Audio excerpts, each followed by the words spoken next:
Well, Is that where you're going to end it? I just okay. So here's the thing. First, I would like to say welcome to Tuesday, December 52nd. Just kidding. It's not December. Today is May 12th, 2026. This is Topless Toy Talk, your body positivity podcast for the Cybertrend era, and I am your host. And I'm your better host, and we're happy that you're here with us this evening. So the thing I like to do when we start this, which actually drives you like crazy, is just this blank, like frozen stare face. Yeah, you look like a dum-dum. And I like to wait it out. I like to see how long it's going to take before you freak out. Because I'm just like, my husband is so dumb right now. I love you so much. This is like the least favorite part of all the things you do. But it's my favorite part because I know you can't handle it. You can't handle the awkward silence. I can't. And so I know within like 2 seconds. If there's any awkward silence, I'm gonna immediately start talking. I can last like maybe 10 seconds and then I'm done. I'm like, I gotta intervene here. I think once you just see my face, you know it's the face, and it's like, oh, here we go again. Yep, it's a dumb face. We're gonna do it. You know, like I just like to do this thing where it's like, oh, is it frozen? Is it not frozen? Do I need to check my internet connection? It's unnecessary. It's completely unnecessary. I think it's a good time. The chat has really been having a great time here. Before we even started. Like, there's a lot of wild stuff. I don't pay attention to the chat. They don't mean anything to me. We have Shaggy. Just kidding. I love you all. Yeah, no, I love you more. We have Shaggy. I was talking to the chat, not you. No, I'm talking about the chat too. Like, I love the chat more than I love you. Okay. We have the countdown. It shows thank you, Shaggy, for starting that up. And the infamous Webby. I hope all is well. Thank you for joining us. We appreciate the shout out about smashing the like button, following all the good stuff, and we're glad you're part of the replay crew. Words are hard. Smashed the like button myself 4 times, and then it just showed that I didn't like it, so I gave up. It's a hard thing to figure out. It is hard. You're a difficult person. Thank you for watching. No, thank you for watching. We appreciate you. Yeah. I don't know. I just feel like this is almost your birthday. This is the backwards comment. Oh yeah. We want your birthday, Webby. Yeah, you need to tell us. We already have something special. We do. But we also want to know what you want. Because you're on your Christmas card list. And we have Stormfire Blizzard. Okay, so we do you need to make some sort of sound that we can play. I have a checklist to do things. I mean, if you didn't change like everything literally every single time, it would be much easier for you to get to these things. I like to iterate until it's perfect, and it will never be perfect. I understand that. I don't understand this comment. The demon code prevents me from declining a rock off challenge. What are your terms? I literally have read this 3 times. I don't understand what that means. I mean, I have a general concept. I'm just not sure I understand the exact context. Like, I just don't. The first thing that like my mind went to was what is the movie Tenacious D is in? Yeah, that one. Yeah, exactly. I don't know. I just don't understand. I don't know what's going on. It's something. It's some type of love. It's definitely second marriage love. So the thing is, yes, Tenacious D in the Pick of Destiny. Oh, I win. Okay. Well, good job on knowing pop culture things that I actually have seen Tenacious. I don't think I've seen. I've not seen that. No, what was School of Rock? That's what I was going to say. School of Rock movie. Well, I know what we're doing tomorrow night. We're going to watch Tenacious D. Maybe. Maybe. I don't know. We'll see. We'll do it. Yeah. John. Hello, John. What's up, John? How's it going? It's been a sec. How you doing? We appreciate you. Yes. Thanks for stopping by. So lots of comments here in our You're such a weird person. I am such a weird person. So you are weird in one way and I'm weird in another way. We're both what was our last so Chris Fink told us that I am a geek and you're a nerd. Yeah. And that's what it is. And I roll with it. I don't think you are rolling with it. Maybe not. You've just been struggling. I have. What's going on here? So many things. Do you need help? Do you need to guide you? Please. Do I need to be your spiritual guide through? Oh, will you be my spirit animal? You do not want me as a spirit animal. That would be the worst decision of It your would life. be. Well, It would second be. worst decision of your What's life. the worst decision? We got married. Combine all the finances and then this happened. Yeah. It's like, sucker, I got all your money. I'm gonna buy a bunch of toys now. And here we are. So we have a pretty cool guest tonight. I wouldn't say pretty cool. I would say definitely cool. Definitely cool. Who we've met twice, 2 times, maybe 3. Who we have their amazing art, partially the things that we've purchased from them displayed. And we will hang out with them here at the end of the month because they will be at the Des Moines Con. So before we move forward, Fanboy Prime is definitely rage baiting me right now. Yeah. We will get into this here at some point. Yes, there are some updates on the Mezco beef, and I have not direct messaged anyone on the executive team of Mezco here in just a sec, but it may start up again. Yeah. So LinkedIn Premium has it. Are you not still subscribed to LinkedIn No, Premium? I canceled LinkedIn Premium. I did 1 month of LinkedIn Premium. Right. I am though really bad at canceling subscriptions. So I know you are. I have to tell you. Yeah, I know. You because that's why we have to watch Caleb Hammer because I have a hard time. You like to subscribe to things as a support people. I do. But then you never want to not support them when they are not meeting your needs and or providing. I'm like a sucker. Again, I will if you knock on my door, if you send me that, I will subscribe forever. Yeah. Like speaking of subscribing, Dave. Hey, yeah, I know. There's actually not any new Mezco drama. It's just the long term one. But Sarah will forever be subscribed to Dave's page. Yeah, there will be it will never end because it won't happen. Awesome. Do we want to bring our guest in? Do you want to? I do. Are you ready? Yeah. You think we should do it? Set, go. Hold on. I'm watching. Count it down again from like 6. 6. That's a weird number to start with. 6, 5, 4. Too slow. 3. Hello. Hello. I just had to get to the sound. I was going to try to do like a cool thing, and in 3, and my eyes turn around. And I'm just like, cool thing aborted. I love it. Thank you for joining us here today. For those not familiar with you, who are you? What do you do? How did you end up on this? What's your mother's maiden name? Your last 4 of your social security number? Elementary school, like any of that really important information that you might have to enter as a password. Like anything that's like, what's your secret question? We like to know that stuff. Yeah. Like if you were trying to guess my credit card, like what image I would pick for absolutely for my security code. Sure. But we definitely won't use it for that. Never. We're honest individuals. Okay. All right. Well, anyways, it's this. Well, thanks for having me on. I am A. Hoppus Straws, aka Adam Hoppus, and I am currently an artist and designer, but it's been a pretty varied variety of a career. And but I've spent most of that time as a professional product designer, working for a pretty large corporation, and have spent most of my career designing kids stuff. So at some point in time, if you've bought something for your child, there's a chance I may have worked on it or designed it at some point in time. But then also I do a lot of shows where my full-time fancy design job bores me to tears. So I'm always doing my own personal stuff and keeping those art muscles tight. I like it. Now, we did have Dave in the chat who was asking where your shoulders are. And I do have to say, you came in really strong here for the chat. You bought you worked out just a bit to get ready for this. So been prepping. Yeah. Yes, it is a flesh shirt. Ironically enough, when I take it off, I'm still wearing a flesh shirt. So it's kind of pointless, I guess, at the end of the day. It's fantastic.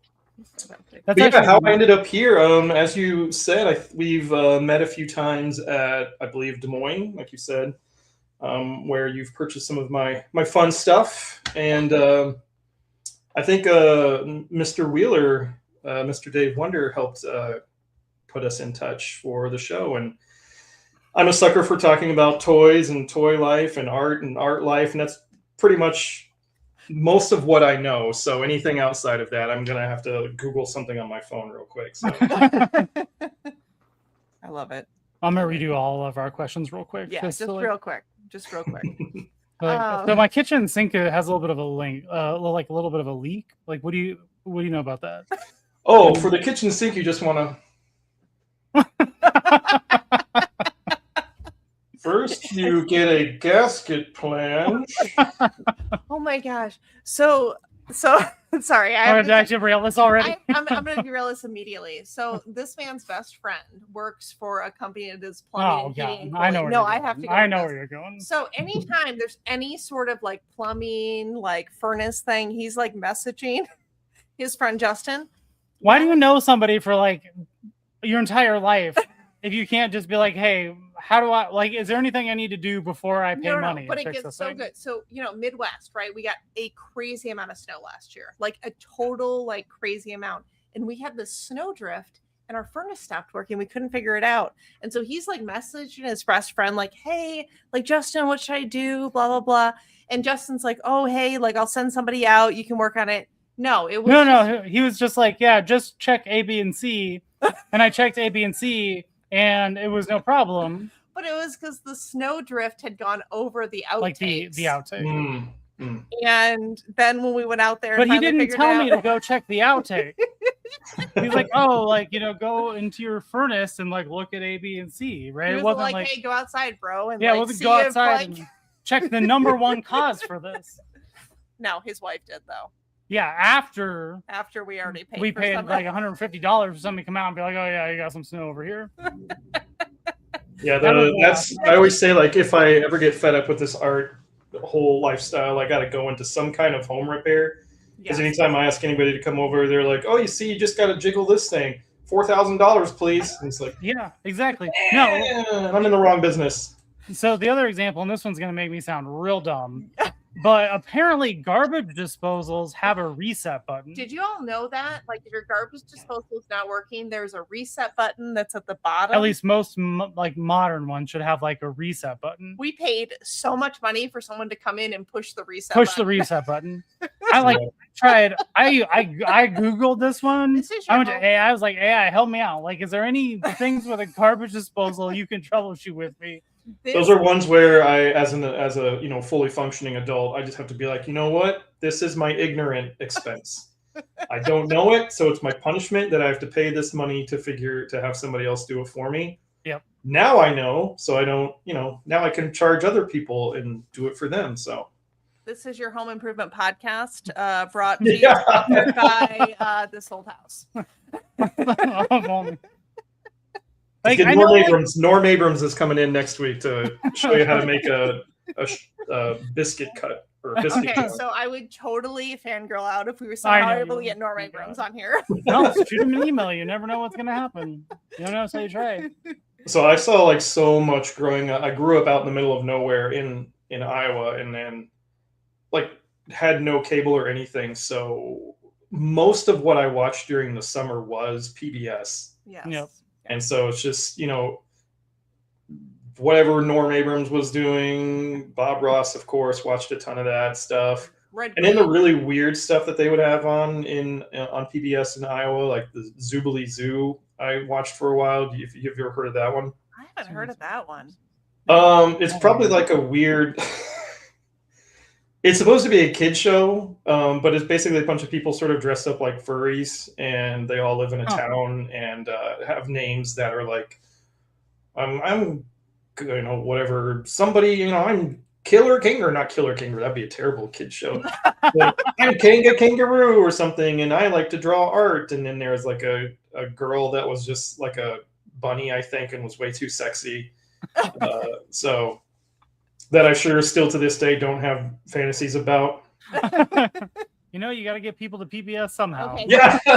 Really quick. But the person who which area were you in? Were you the north, east, southwest? Like where was your hometown? That creepy Zoobly Zoo. Yeah, the whole show to button up that note was like it was hosted by Ben Vereen.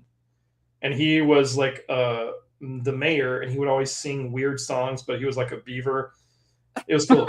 You look it up on YouTube after you get off the show tonight. Yeah, check it out. Kind of northern Iowa, not too far from Des Moines, but it was basically find two small towns and then drive directly in between them and go down a dirt road, and then my house was like out there by nobody else. So I got it. I understand that. That was my life. I feel much more comfortable on gravel roads than I would ever do paved. Yeah, that's how. I mean, I learned to drive on gravel roads, so you get in tricky snow, and I'm just like.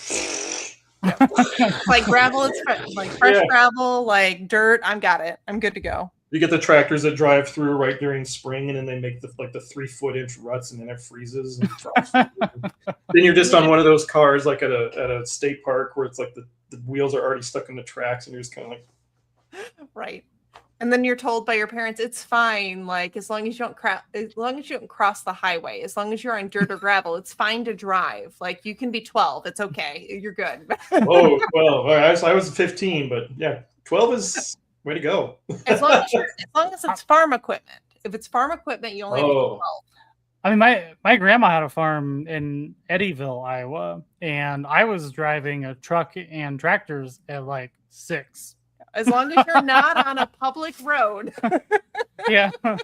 As long as nobody sees you doing it, whatever happens in the farm stays in the farm. Just like throw me up on a tractor and be like, go for a spin. I'm like, I don't know what to do with this. I'm 6 years old. You gotta learn somehow. Yeah. So you ended up in this space doing all this sort of stuff. Like how did you end up here? Like what were the toys that you were into as a child, and do any of those carry over into now? Yeah, it's kind of it's a long story. I get a little bit chatty, so feel free to cut me off, but can't be worse than me. So kind of like I said, I grew up in a few different states before I eventually made it to Minnesota, where I am now. And we were always out in the middle of nowhere. So, some people say like, oh, I grew up like being raised on 80s and 90s TV and stuff like that. It's like, I literally did, because that was my only form of, I had no neighbors growing up my entire childhood. So it was my only outlet to like any human being until I learned how to drive. So just watched a lot of animation and didn't get into comics really until I was more of a teenager, but was always just so fascinated by it, and kind of, maybe it's just genetics or whatever, but I was naturally drawn to anything like toys or action figures. Transformers was what really hooked me as a kid, but kind of bigger than that, like anything that transformed. Like Mask was cool, Transformers was cool. I even thought Polly Pocket was cool because it was like a pocket that turned into a little girl and then turned back. So like any transforming mechanism I just thought was so amazing as a kid. And I really got into that. And then kind of at the same time, I would doodle and sketch a lot, but I didn't do a lot of drawing until like a little bit later in my life. But I remember my dad had a computer, an old like Tandy 1000 or something like that, like the oldest computer, right? And it had some really rudimentary graphics programs on there. I remember playing with those as a kid, and so I always sort of joke like I became a digital illustrator at like 6 years old, because that was playing around in this computer and this program. And like all of those pieces all just sort of started to combine. And then I remember watching the old, do you remember when Disney used to do they had the Disney weekend movies or weekend, like weekday movies or something, movie of the week. And what's his face? Michael Eisner would get on there and he would be like, now this movie, blah, blah, blah. And then they would show some great ones like Mr. Boogedy and like all those.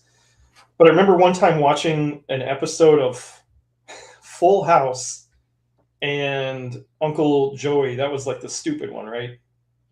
Yes. He went to go visit Disney Studios for some reason in this episode, and they showed an animator like drawing the animation pages. Hmm. And I think I was probably, I don't know, like 8 or 9 years old. And I didn't realize like that's how that stuff was made. And just like in the movie Ratatouille, when he eats 2 bites of food and like all the, you know, things start happening in his head, like that's what happened to my brain. It's just like, whoa, like you draw cartoons and you draw comic books, and then kind of like it clicked and I saw artwork on toy packaging and I was like, whoa, like somebody probably drew this picture. And so it really started me down a whole pathway of just being obsessed with art and drawing and toys and like all of that stuff combined together. And it really continued and continued and continued. And then I got into comic books a little bit older. I remember, I think the first technically the first comic books I ever owned was, we did a family trip to Missouri and I found a copy of California Raisins Adventures. Oh man, California who did those? Who did those little, I haven't thought about the was raisins that for a long Burger time. King? Who had the little California raisins that Well, you it's could California raisins. No, it was some like No, yeah, I think it was a fast food company that had the little California the little raisins. plastic figures. Do you Yeah. remember what I'm talking about? Who did that? I'll look. Sorry. I Yeah, don't not mean to sure. derail you. I just remember I had some of those, but I definitely got them from like Burger Hardee's. Yeah. Hardee's, yes. Oh, yeah, Oh there yeah, we go. thank you. There we go. Thank you. Yeah, Hardee's used to dominate the little kids figurines because they would do sort of the weird off stuff. But And no, they that's had a good point. You brought that up. Like, I was really also like super fascinated by puppets and stop motion animation. And that was kind of like the time of like Will Vinton doing a lot of his California Raisins and those like early claymation specials. I just thought all that stuff was so cool. Like all of it was so amazing. I watched so many movies that I shouldn't have watched because they had puppets in them. But that was what was great about the 80s, is like every evil creature was a puppet. And I'd be like, a puppet. And then I'd watch, you know, Gremlins at like 8 years old. And I was like, nope. Or you'd watch The Dark Crystal and you're like, what is going on here? This doesn't seem quite right. Oh, Dark Crystal didn't really bug me. It was more of stuff like that would trick me, like Critters or Gremlins. And I'd be like, cool puppets. And then I'd watch it and then just not sleep for a year.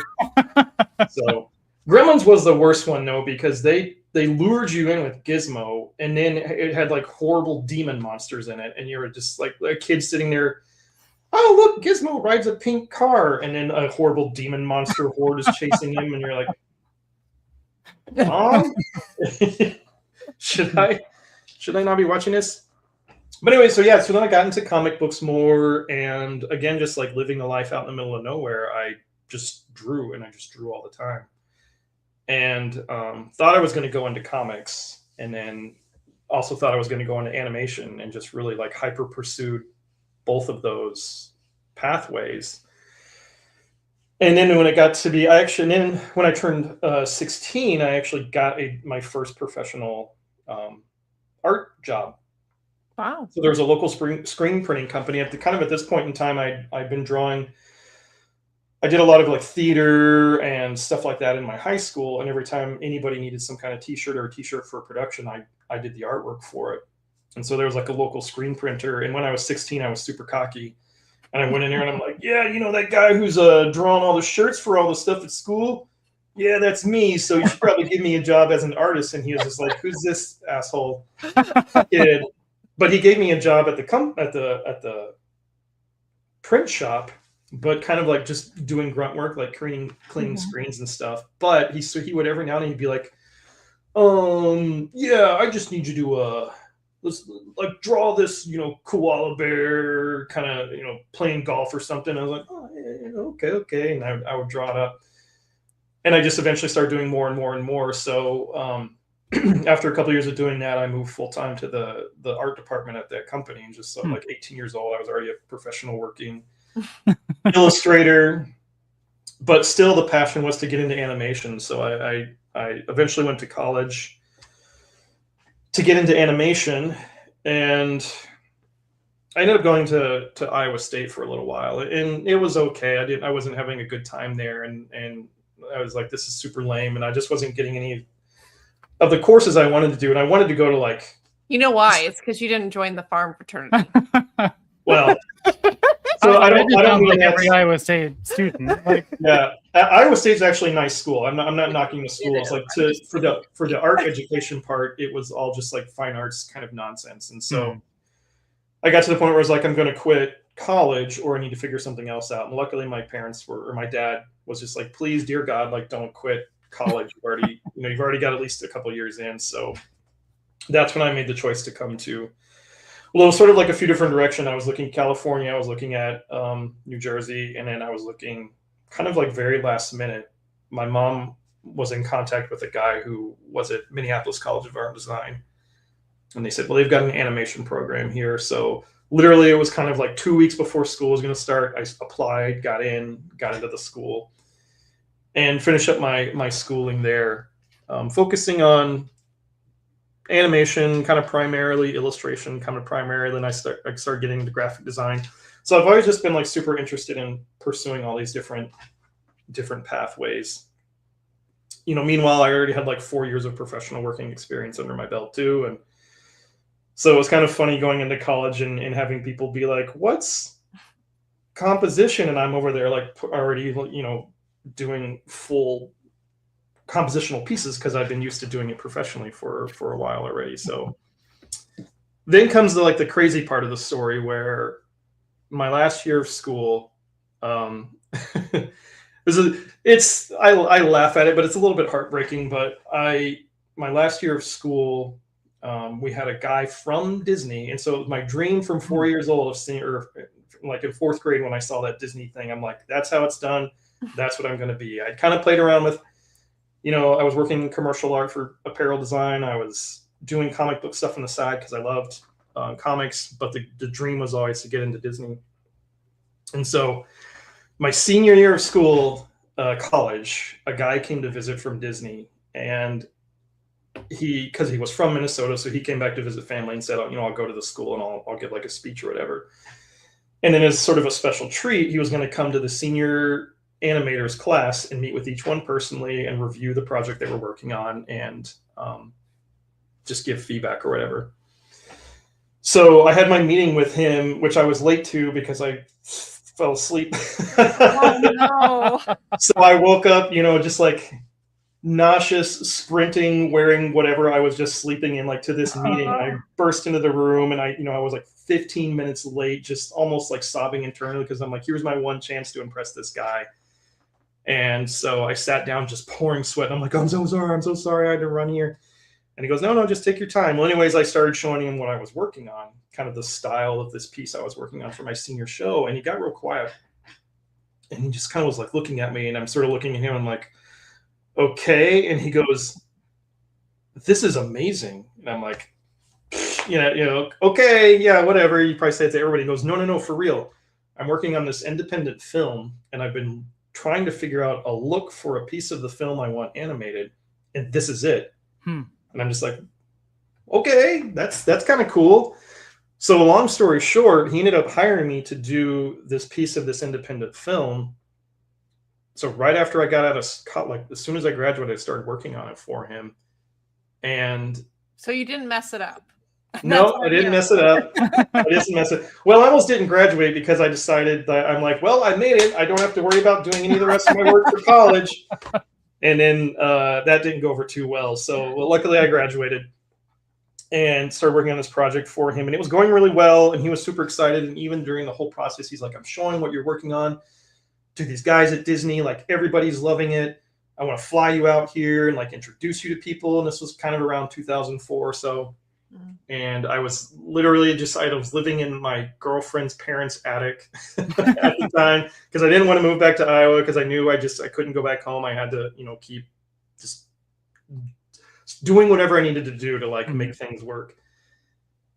And so we finished his film and he started showing it around. He was winning some awards for it. People were really excited about what I'd done for the project. And then I remember then he said, I'm going to start a new film, independent film. It's going to be this musical number, and I'm going to hire you to be the art director and do all this animation stuff for like this whole film. And it's like, awesome. And then you trying to figure out how to get out to California and like talk to the Disney folks and stuff.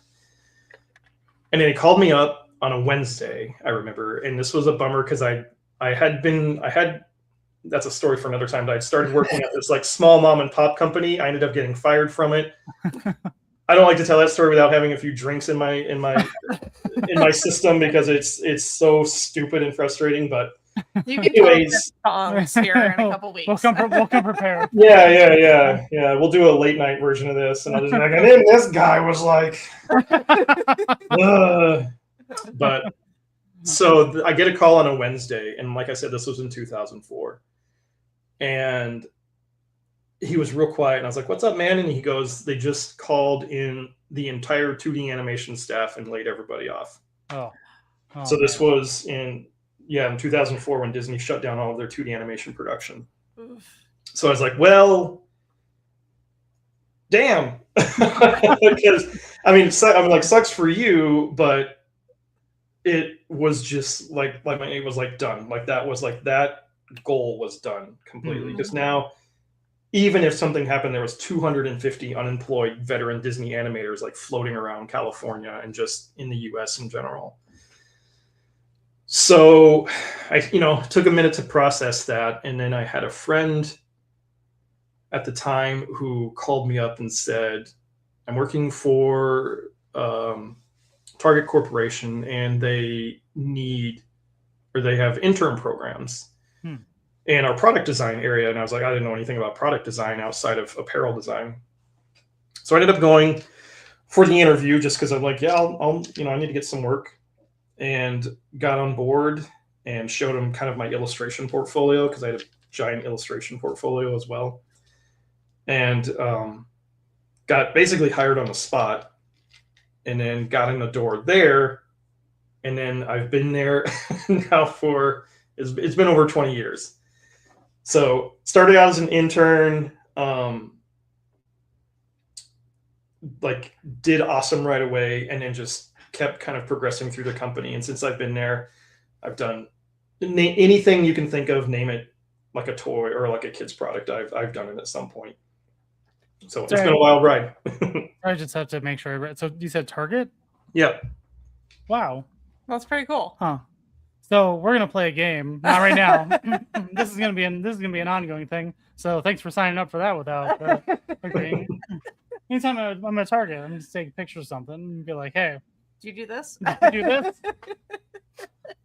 I did. So I went to it was funny. I went to a show in Chicago one time, and I was right across from a woman. I mean, we just chit chat at shows like you do with other vendors. Right. And we started talking about what we were doing, and I kind of told her what I did, and she goes, wait a minute. And she was a super Halloween enthusiast, and I've done Target's Halloween stuff for like almost a decade now. So she was like, oh my God, me and my husband like worship Target's Halloween stuff. And she's like, did you do this one program? And she pulled up a picture on her phone, and it was one that I'd done in like 2008 or something like that. And I was like, yeah, that's mine. I did that. And she like almost like fell to her knees. And she's like, oh my God. And then she like called her husband, and her husband came in the next day to like meet me. And it was so funny because sometimes, you do these stuff where it's more of like a commercial company, and you don't realize like sometimes how precious like some of the things you do are to people, regardless of all the political nonsense that's going on in the world. Like people still love certain things, and so that was a funny moment. I'm like, yeah, it's just me. No, that's fantastic. Because cool. Like even corporations need good people to do good things. Yes. And I would say corporations especially need good people to do good because things. They could just like hire bad people to do mediocre things or mediocre people to do bad things. No. And that's not going to work out very well. Yeah, and that's Rob, if you're familiar with it too, it's hard, one of those things too, because you watch any corporation and like fill in the blank of any corporation, something happens and they get just this terrible press, but there's so many genuinely really amazing people who are genuinely trying to do like wonderful things, and you just get one wrong message gets out there, or one bad CEO makes one weird decision, and you're just sort of like, what do I do? What do I do now? Story of my life. Corporations often I feel like empower the people that how can I say this? I'm gonna say it is that they can say really fancy words that don't mean anything. Yes, yes. if you can eloquently speak, yes, and use buzzwords, you will often go straight to the top. Yes, in a corporation. It is definitely an art form to say very large things that don't mean very large, complicated statements that don't mean anything. Yeah. And if anything, like my Achilles heel is probably why I don't play most modern video games. It's just like over complexities of things. Like give me just a basic Zelda any day where your weapons don't break, and I'll be happy as a clam. Yeah. Just tell me what you need. And there's no crafting, yeah. And I've definitely have gotten myself in situations of like they'll walk into a meeting and they'll be like giant explanation, and I'll be like, what are the 2 things I need to know? I love that. I mean, like, get that guy out of here. The world would be a better place if we all operated like that. Just tell me what I need to know, and let me go on my way. I wanted to switch over here to our we need to do our little like Patreon. Oh yeah, you want to do that real quick? So do you want to flash that up here? Da-da-da-da! So I'm trying to keep this one here on track here because we're supposed to do this sort of stuff. So thank you. Thank you to our Patreon supporters, Fanboy Prime and the Crop Modification, for supporting us. If you would like to join the boob, the body of official bodies, this is our QR code. So, and if not, that's fine too. Too bad for you. Suck it out. Yeah. No, we got lots of fabulous things that, depending on the level in which you join, you could so much as get a drunk dial from us at a random, inconvenient time. And while we're talking about QR codes, so I'm gonna throw one up here on screen. This goes to your Instagram. I can change it if you would like, but I feel like your Instagram had links to your other things, to your website and your website. Other website, your shop. There you go. That's what I was looking for. So, yeah, scan the QR code. Oh, here, scan. Yep. And follow, and I'm gonna put some links in chat for you too. Yes. And while you are doing that, I'm gonna ask a couple of lightning round questions. We need to restructure this lightning round because we are way past lightning round. I know, but I like the lightning round questions, even though we're 45 minutes in, because they're really good ones. And I did use some of your artwork to be like very specific to help me with this, with some of the questions. Okay. So, Dark Crystal or Muppets? Just what do I like more, or what would I draw? What I like to draw more? However you want to interpret it. I would have to go Muppets. I mean, Dark Crystal's so specific, so you can do like Muppets are so varied and fun. I like the Dark Crystal. It's just like it's a very weird one. We recently bought. Had you ever watched the Dark Crystal? I had not until we watched it. Yeah, I recently bought it, and it's such a weird. It's one of those things where I watched as a child, and now I look back, I'm like, oh, I don't know if that was really like a kid friendly show. When you look at the deeper meanings there, yeah. like that was a little advanced. There's like a whole. I mean, that's a whole conversation in itself. I just think that.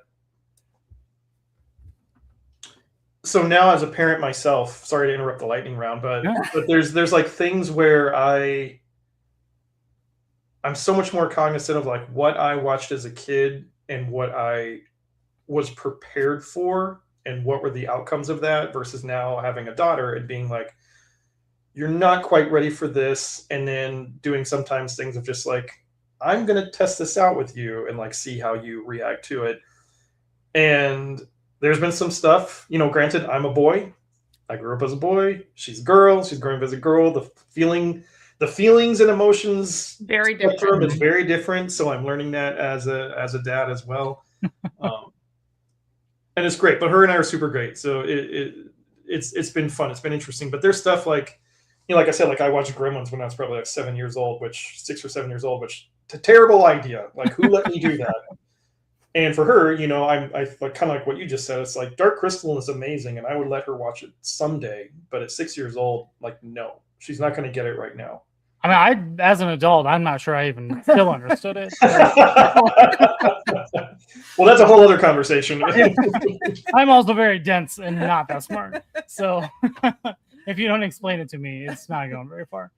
Shaggy's got a good question for you. Are you the one that designed the Halloween stickers last year? For Dave. Yes, I am. Very cool. Very cool.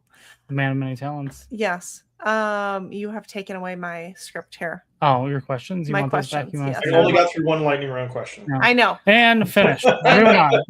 So, and I did take some really strong inspiration for lightning round based on your art. So, Power Rangers or Teenage Mutant Ninja Turtles? Oh, TMNT, without a doubt. That's right.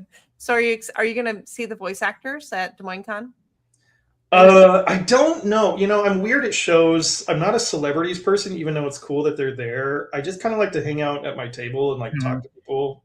Because I work from home, and so it's just it's my weekend to actually communicate with other human beings. So that aren't 6 years old. So I don't know. I if you've been peeping at my Instagram lately, I just did my first big full size screen print poster. And I mean, I could flash it here on the camera too. And it is, of course, one of my favorite things to draw. Ooh. So it's a 7-color screen print on hollow foil paper. And I was kind of yeah. I was kind of thinking man, maybe I'll bring, 10 or so to the show and see, because it's a little bit more expensive. And then I realized that the entire cast of TMNT was going to be there, so I'm like, maybe I'll bring more than 10. I can see that, because we've been trying to figure out if we're going to get their signatures on anything, and we just haven't quite figured out if we're going to do signatures, but maybe. I mean, I'll be honest. I think I often have a hard time finding things at shows to take to get signed if I last minute want to get something signed. So I don't know. I could be the exception, but the more the merrier for me. Because I don't know. I'm a very specific person though. You have to have something that I'm interested in, and so it's I'm just not going to buy a random thing to go get signed, right? Because I'm going to display it. Because we want to figure out something. We've been trying to figure out something for the Firefly folks that are going to be there, and I don't know what I'd have them sign that would be meaningful. The Blu-ray, it just the DVD. So. Yeah, I guess I don't know. It's hard sometimes to find that niche that's oh, I want to have you sign it, and I'm gonna treasure it and love it forever. That's not a Funko. Yeah, there is an interesting dynamic too. I've had people buy from me to go get signed, and then I'm like, that's kind of a weird thing, because they bought a piece of artwork that I made, that I signed, and then they're gonna go have a professional person that didn't have anything to do with it sign it. Sign the artwork that I made. I don't know. It's whatever. It's to each their own, right? Everybody does what they're going to do. Yeah, I don't know. I mean, so my personal thought on that is, as a fan, I don't know, is so there are things that are related to the shows or whatever, or movies that people are in, right? But then there is kind of the not official artwork that people do. And personally, the other artwork is often better than what's associated with what they're slinging at their table. That is great. So I mean, it's like a photo of them when they were 35 years younger. Yeah. Right. But also if I don't have, I mean, what could I could go out and probably buy something or find something that was from the 90s or early or late 80s, early 90s cartoon series, whatever, right? For a high price, right? But do I like that art style? Is that something I want to frame? You know what I mean? Is so it that's something kind I want of to frame and have it sit next to the couch until we figure out where it's going to get hung up? So I don't know. So anyway, the reason why I say that is because I have an art print up here, which nobody can see, that I purchased at TFCon a few years back and had Peter Cullen sign it, because I thought it was a cool piece of art, and I'm like, well, I'm gonna get something signed, and voice of Optimus Prime, and I got something else signed too. But But you know, but so it's like I don't know. You It's like can't show that on camera. it's a weird thing. I like. Well, I do. actually, we have a backup here. We have another one of your artworks here in case somebody needed to get up. We have your Metroid. The one thing about if anybody who's watching tonight goes to my site, I don't put any of my art prints, like the ones you have behind you. I don't put that stuff on my site. That's kind of like you got to come find me at a show. Okay. But my screen print stuff is in stickers are on there because that's a little bit more easy to like maintain and handle. Very cool. But it's kind of like you got to come find me, come to a show, come out, buy artwork from a human being. Yeah. Before you sidetracked me, I was gonna say, or the comment I was gonna make was like, I actually really like your art style. It's a lot of fun. It's different than what you find at a lot of places or things, right? So I don't. Yeah. It's different, and I find it very exciting. I don't know. It's a very exciting type of style. I don't know if that explains it very well, but when I see it, I'm just like, oh, that's like it's electric. I don't know. It's sparks. Like, I don't know, but so I appreciate like the different take on things, or you're like your very specific, unique style that you have. I mean, we buy something from you every year, so.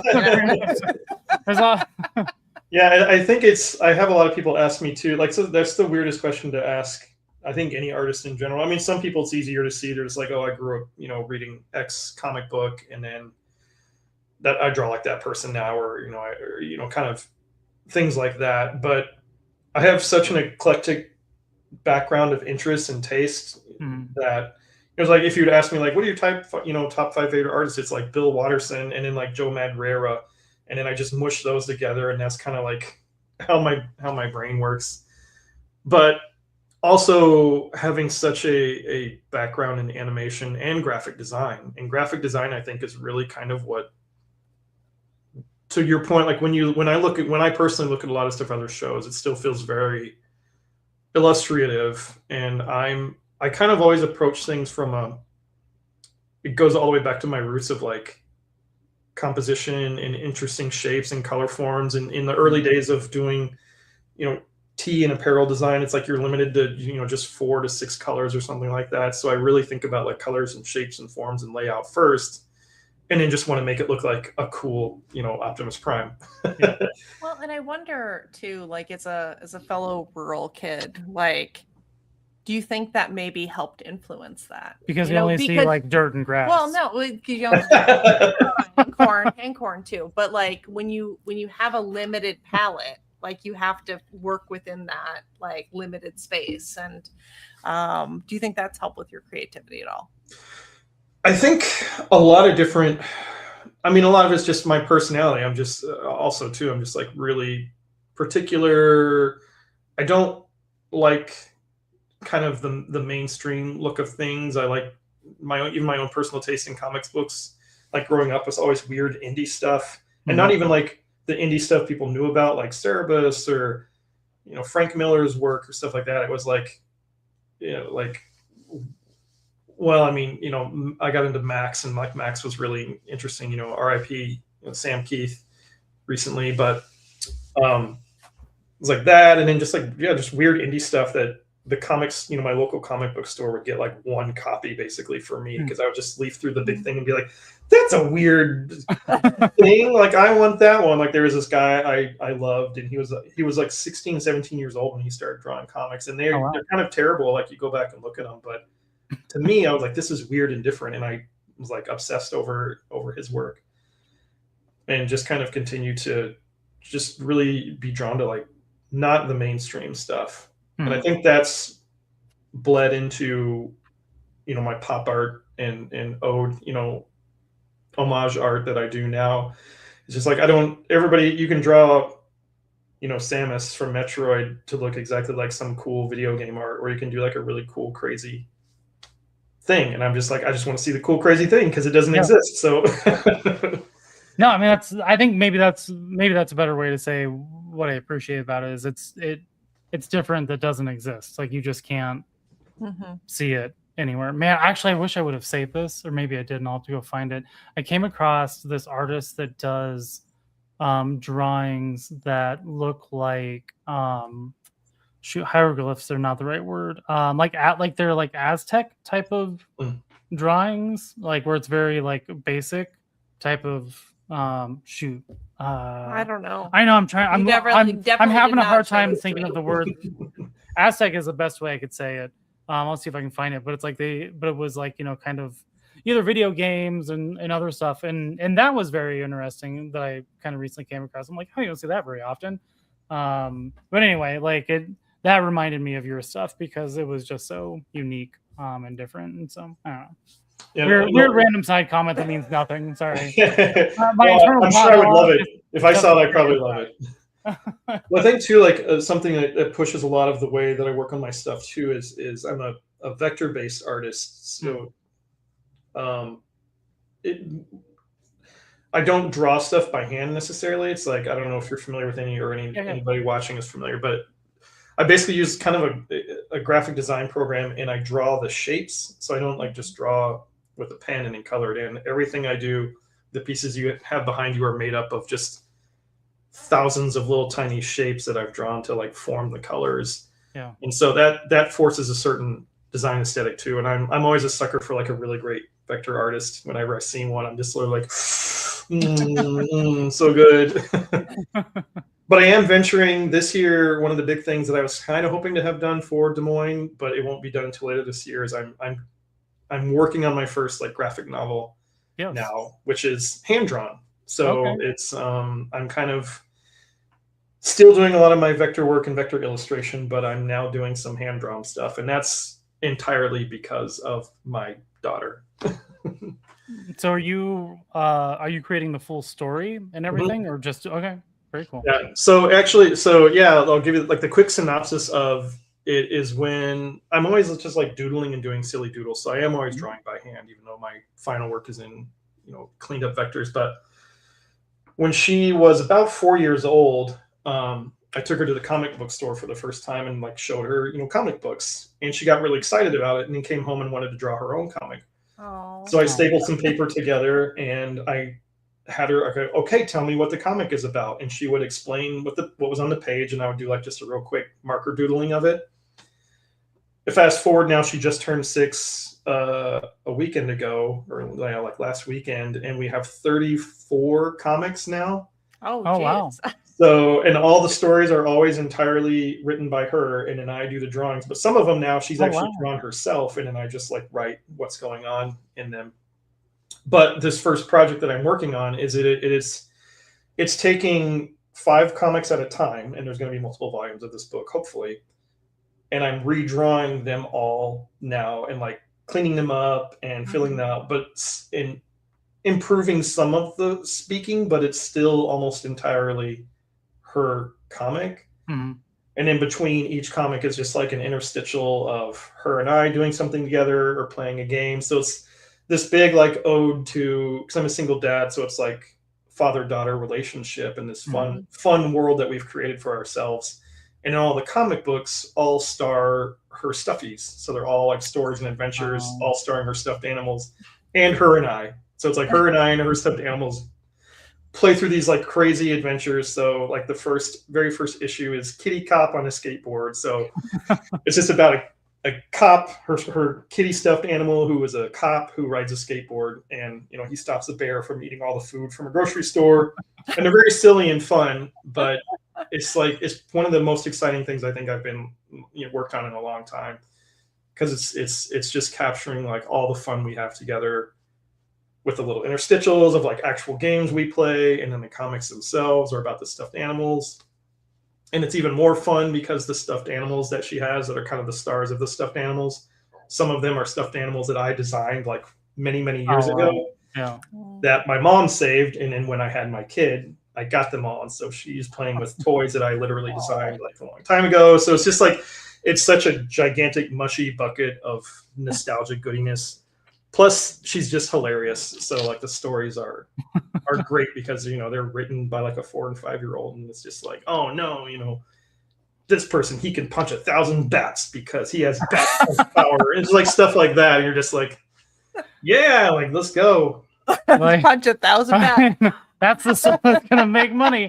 I'm very sentimental, feeling very sentimental today, and that's gonna make me cry. We talked about that with Chris last week, and I'm just like a baby for everything, and so I'm just like, oh god. No, actually, that sounds really cool. I will definitely, pick up a copy when you have it out because that's, I don't know, I'm a sucker for those things, and it sounds really, really interesting. The nostalgia that's getting me right now because like I'm an oldest child, and we were all 6 years apart. So there's 12 years between me and my youngest brother. So we would come up with these like different.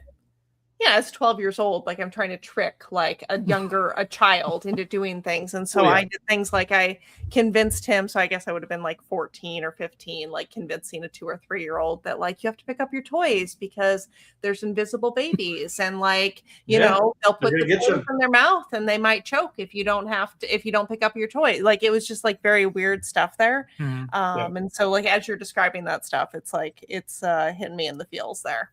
Yeah, it's super fun. And it's been a little bit tricky because all the original comics art, I had to do a little bit of flip-flop because like, for example, it would be, whatever kind of fun license. We don't do a ton of licensed stuff in the house, but she would kind of be like, oh, it's the Teenage Mutant Ninja Turtles are going to go on a picnic. And so now I kind of have to change to be like, oh, the Stuffies are going on a picnic, and like do a few things around like that. Or at least they're like, oh, the Ninja Buddies are going to go on a picnic and kind of swap out some things there. But yeah, they're really funny. And to that, I just love we kind of said this, I think, right before either the beginning or right before we jumped on to the podcast together, about something about just the preciousness of the imagination and the no filteredness of being a child. And it's been probably one of the most amazing things about, I kind of became an accidental dad.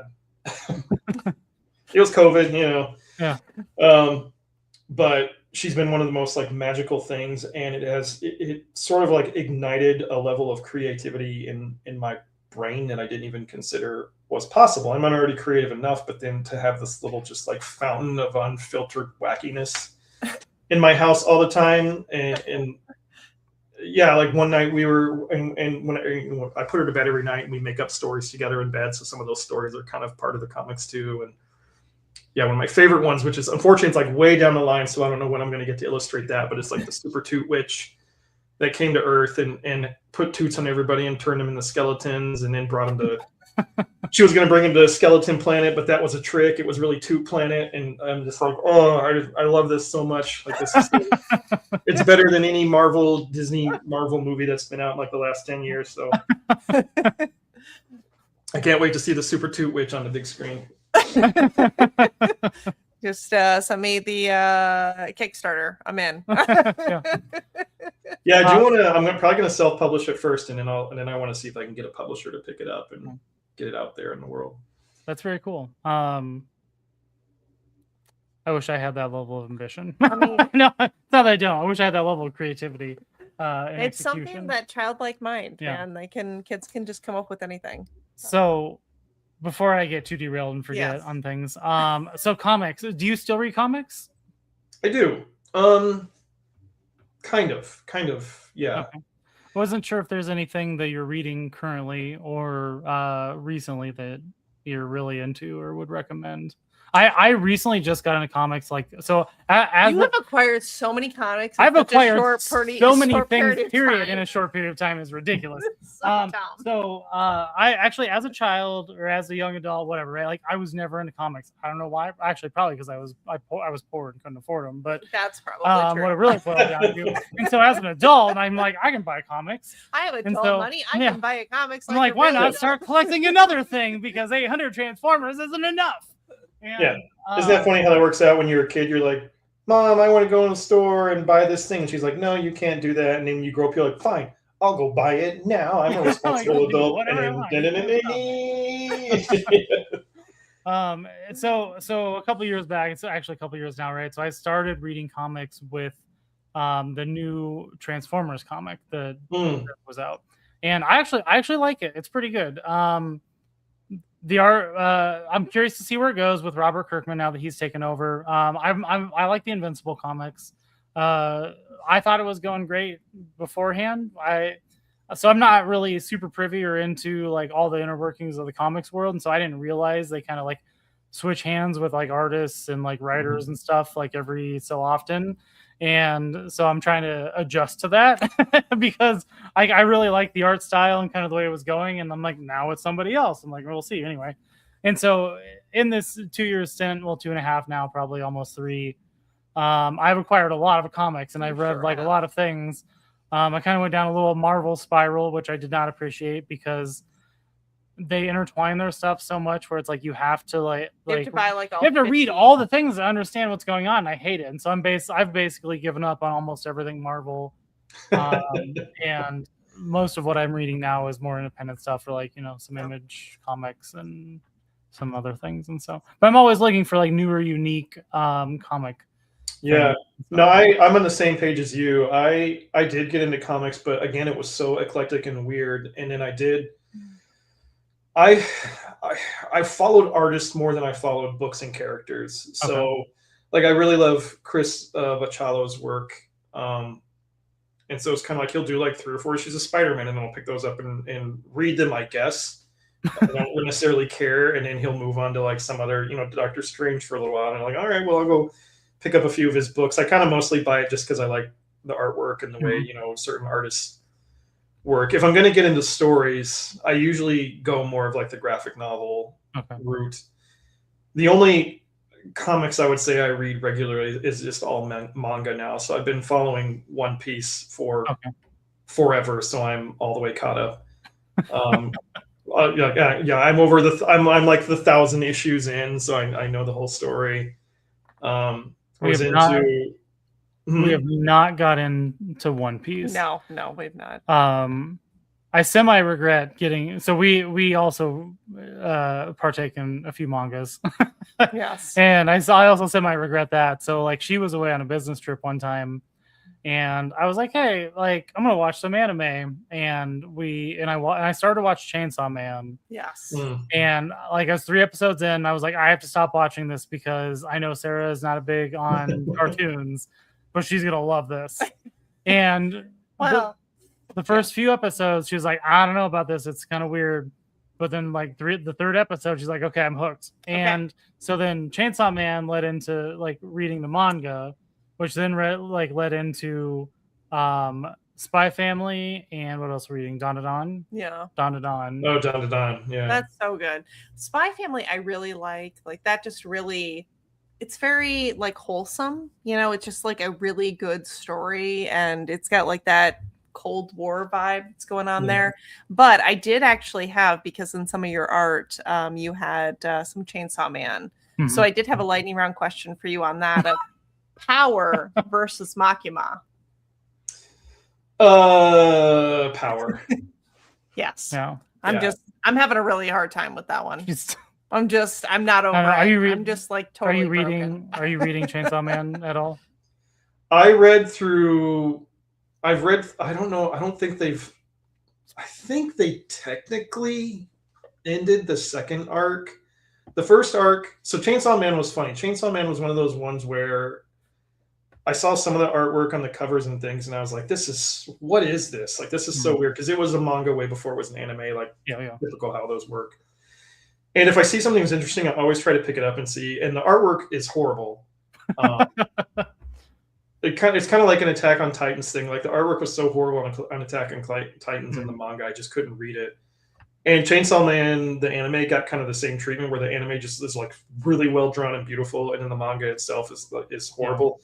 But the characters were so stupid and weird. It was like such a weird concept that I stuck with it. And that's what, like, there's so much stuff out there with American comics, European comics, Japanese, manga, that unless it's got like an interesting hook, I'm just like, there's 40 other versions of this out there. So I'm really picky with what I get into. So I did read all of the 1st arc of Chainsaw Man, and I enjoyed it.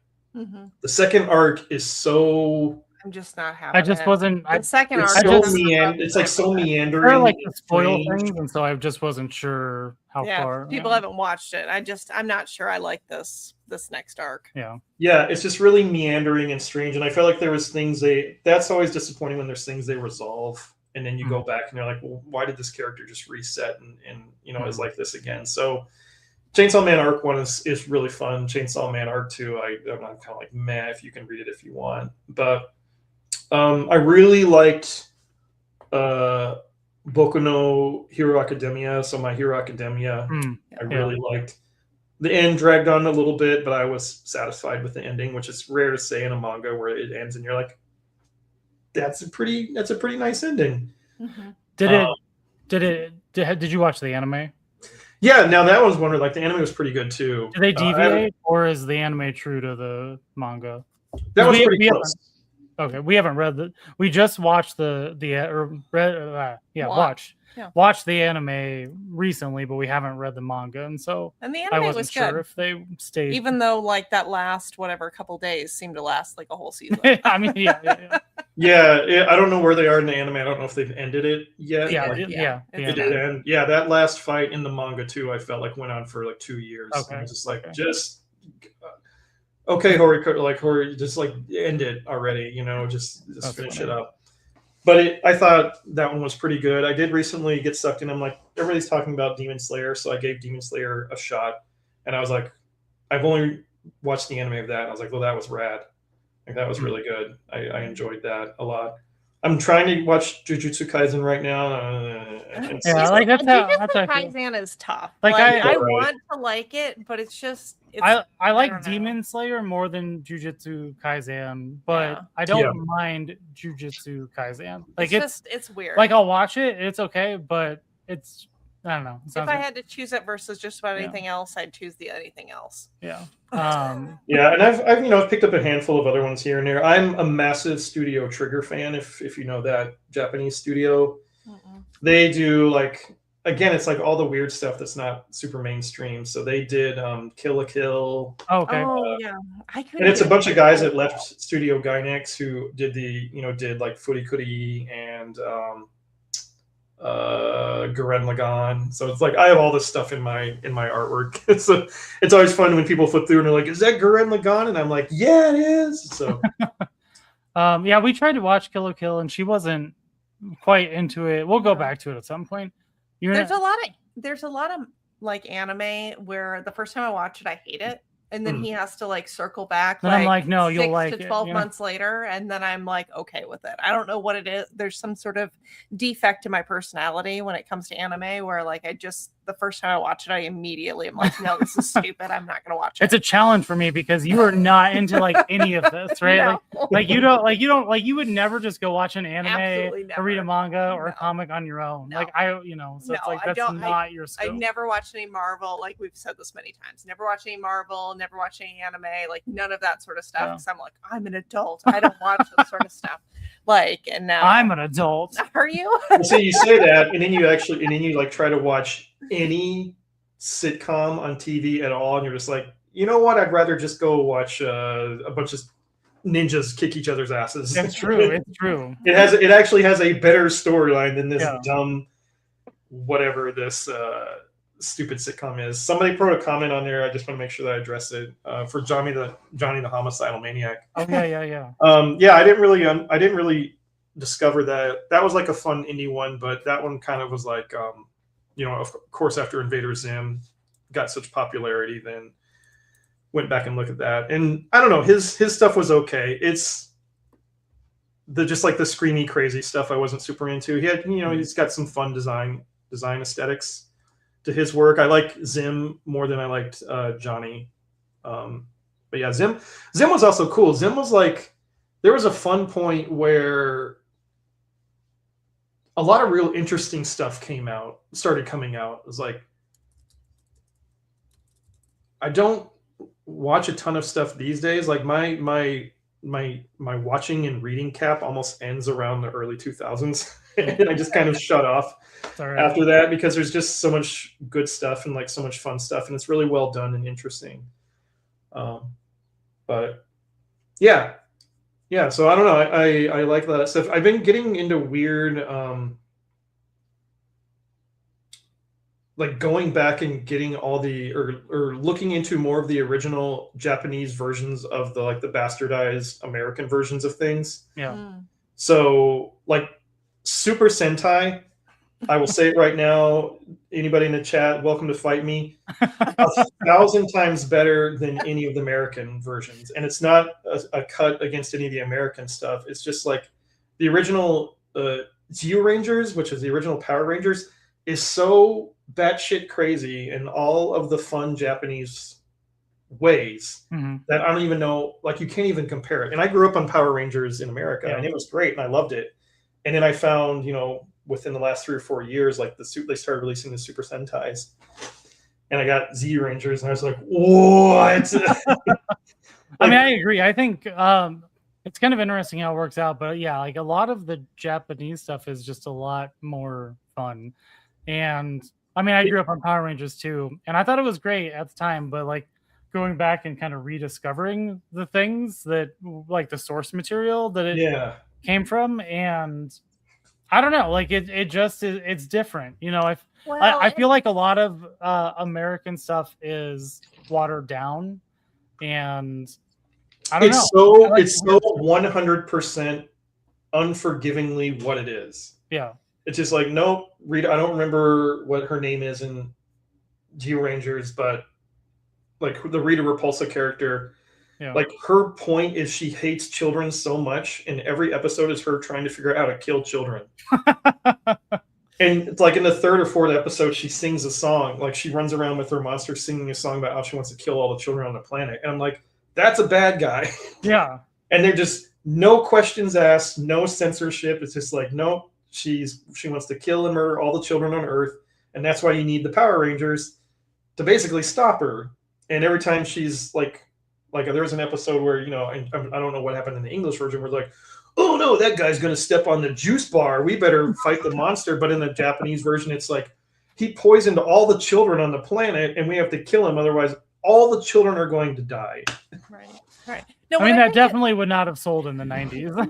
No, but so I never watched Power Rangers as a child because, there was a witch in it. So we watched them as an adult. And so I've caught up on that. But what I had heard about Power Rangers, because I'm a big podcast person, it was like, I think it was the podcast called How I Built This. It was an interview series with with CEOs and founders, and because that's the sort of stuff I'm interested in. Is smart like people. I want to hear stuff. People I want to hear podcasts or what have you. And Hayam Sabam was the creator, and he was talking about this one. I don't know, this one really stuck with me. Is he would go to Japan and he would watch these, and he's like, I could turn this into an American television show. Yeah. And there's so much from our childhoods that he either created the intro music or whatever, or he discovered it in another country. He's like, oh, I can piece this together and make it work for America. Yeah. That it is wild to me. If, this Hayam Sabam, business person, there's so much foundational of our childhood that if he hadn't done, our childhood would have been so much different. It's weird when you hear somebody like that and you're like, oh man, this person that I've never met, totally influenced generations based on what he did. Well, and what's even crazier is when you actually go back and realize how much how'd you read my peers for fun? How much Japanese studios and how much shows, even from when we were younger, were ported over to America. Yes. Yeah. I remember, for forever, I wasn't fully aware because it took a while for that stuff to come into it. I was kind of grew up through Japanese animation coming into America. And one of the earliest, the first VHS movie I ever bought for $10 was this movie called Warriors of the Wind. And it was because I'd seen it on HBO. Because I don't know what happened in my family, but apparently at one point we were rich and we had HBO. And then we moved and then we weren't rich anymore and never had any TV ever again. So, but I'd seen this movie and it was really cool. And then I went to my local Pomida or whatever and bought a copy of this $10 movie. And did not realize until, fast forward 15 years later, that it was a horribly butchered, dubbed version of Nausicaa in the Valley of the Wind.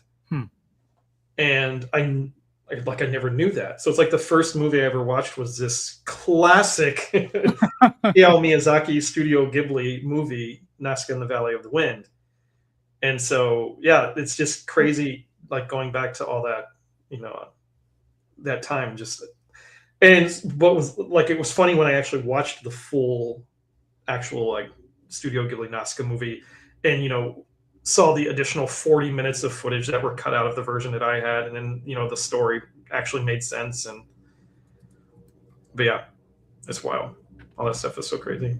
Yeah, Are you gonna bring up I am. Yeah, we're gonna. Sorry, I just had to look up really quick what the movie was. So I'm a big fan of like My Neighbor Totoro. I'm not sure how I watched that as a child. Like that's still a little like question. Yeah, I wouldn't, because I don't even think I saw that until probably the mid to late 90s when they were releasing VHSs. Somehow I watched it as a child, and I remember this because it like was very meaningful to me. I loved it, and then I was like, "Oh, we're gonna watch some of the like I want to catch up on the rest of the like movies out of the studio." And so we were like walking around Walmart, and we saw The Grave of the Fireflies. Oh, no. So I didn't know anything about it, and that's not true because we were talking to somebody that basically said it was like later. like it's a good watch, but like. No, but that was after. But you're only gonna it was definitely before because we were at Walmart. I said, "Are you sure you want to buy this?" Like because we were told this is traumatic. Okay, anyway. And you're like, no, like it'll be good. Well, yeah. I wasn't paying attention to what you were saying. So I know. They had like one of those like metal cases. So I'm like, oh, I'm all in. I'm gonna buy this like metal case, like Blu-ray. We're good to go. And we watched that. I cried the whole time. I was unprepared. I have not unprepared. I have not even watched it. I've watched a lot of the Studio Ghibli content, even some of the more like subtle, just slice of life films. That one I'm like, yeah, I'm good. I don't need to ever watch that one. I think I'm okay. I know what it is, and that's why I don't think I ever need to watch it. It was actually very good. It was good. Oh, I'm sure. Yeah, I'm sure it's a beautiful film. But I'll probably not watch it again. I don't think I could. Unless I need to cry for some reason, I will probably not watch it again. Like if I'm just like, man, I really feel like crying today, and I just can't get the tears out. Yeah. Like that'll do the job. It was a full there were lots of Kleenexes that were used, and then like for me, because like my grandpa, he was in World War II in the Pacific, and it just kept coming back to me of like, yeah, like not that my grandpa didn't, he was an electrician on a fueling tanker. But I was just like, man, if we invaded mainland Japan and we didn't drop the bombs, like this could have been a very different. I probably wouldn't be here today. Maybe, it just, I don't know. It just like seeing that like juxtaposition of like, and having that like personal tie, and then seeing all like the devastation here in that movie. It was rough. It was a wild ride. It was So, great movie. That's just a metaphor for life. There's always two sides of everything, right? Yeah. So. Yes. Yeah. So I would recommend watching it at least once, but probably not twice. No, just once. I know. Once would be enough. I'm still, life is hard enough. I don't know if I need to watch that. Yeah. If you ever just need to bring yourself down a notch. No, just me and the kiddo watching Super Mario Brothers movie for like the 8th time in a row. Hey, the new Mario. Not the new one that was just in theaters, but the one prior to. Is that one you're talking about? Yeah, the first one was great, and my daughter loves it, and then we were super excited to go see the new one in the movie, and we were both like super bummed out. Yeah, oh, really? I thought it. Yeah, like yeah. I kind of felt the same way. I thought the first one was good. The second one was like the same as the first one, but just not as good. No. I think like in my opinion, the first one was like a nice hearty meal, and the second one was just like. You just went somewhere and got a bunch of appetizers. you didn't have a whole meal.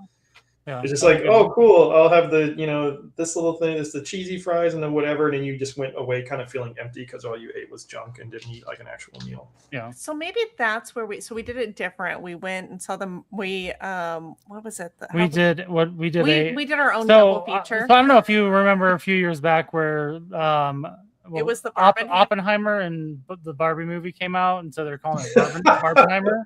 So we did our own version of that, but Which it was the Mario was movie. Project Hail Mario is what we and did. then we did some projects. So we took the day off from work and we went and watched. We made our own double feature, and maybe it was the mixture of those two together, but it was a good mashup of like the seriousness of like space and aliens and all of that with Mario. And so, but the first one was definitely better. Like, yeah, I would say like the review of my then 5-year-old at the time was, and she's objectively she's very smart for her age too. She goes, Dada, I just didn't know what was going on with the review of the second one. And I'm like, that's like the cleanest, unfiltered version of the review of that movie is super pretty, fun to watch.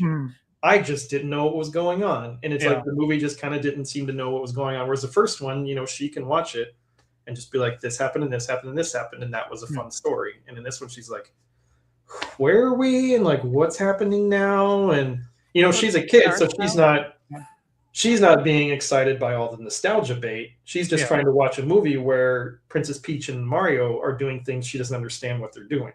Yeah. So, and maybe that's it. Maybe they tried to lean more into the nostalgia / video game aspects with the second one, which made it not connect as well. It's kind of like how we went and saw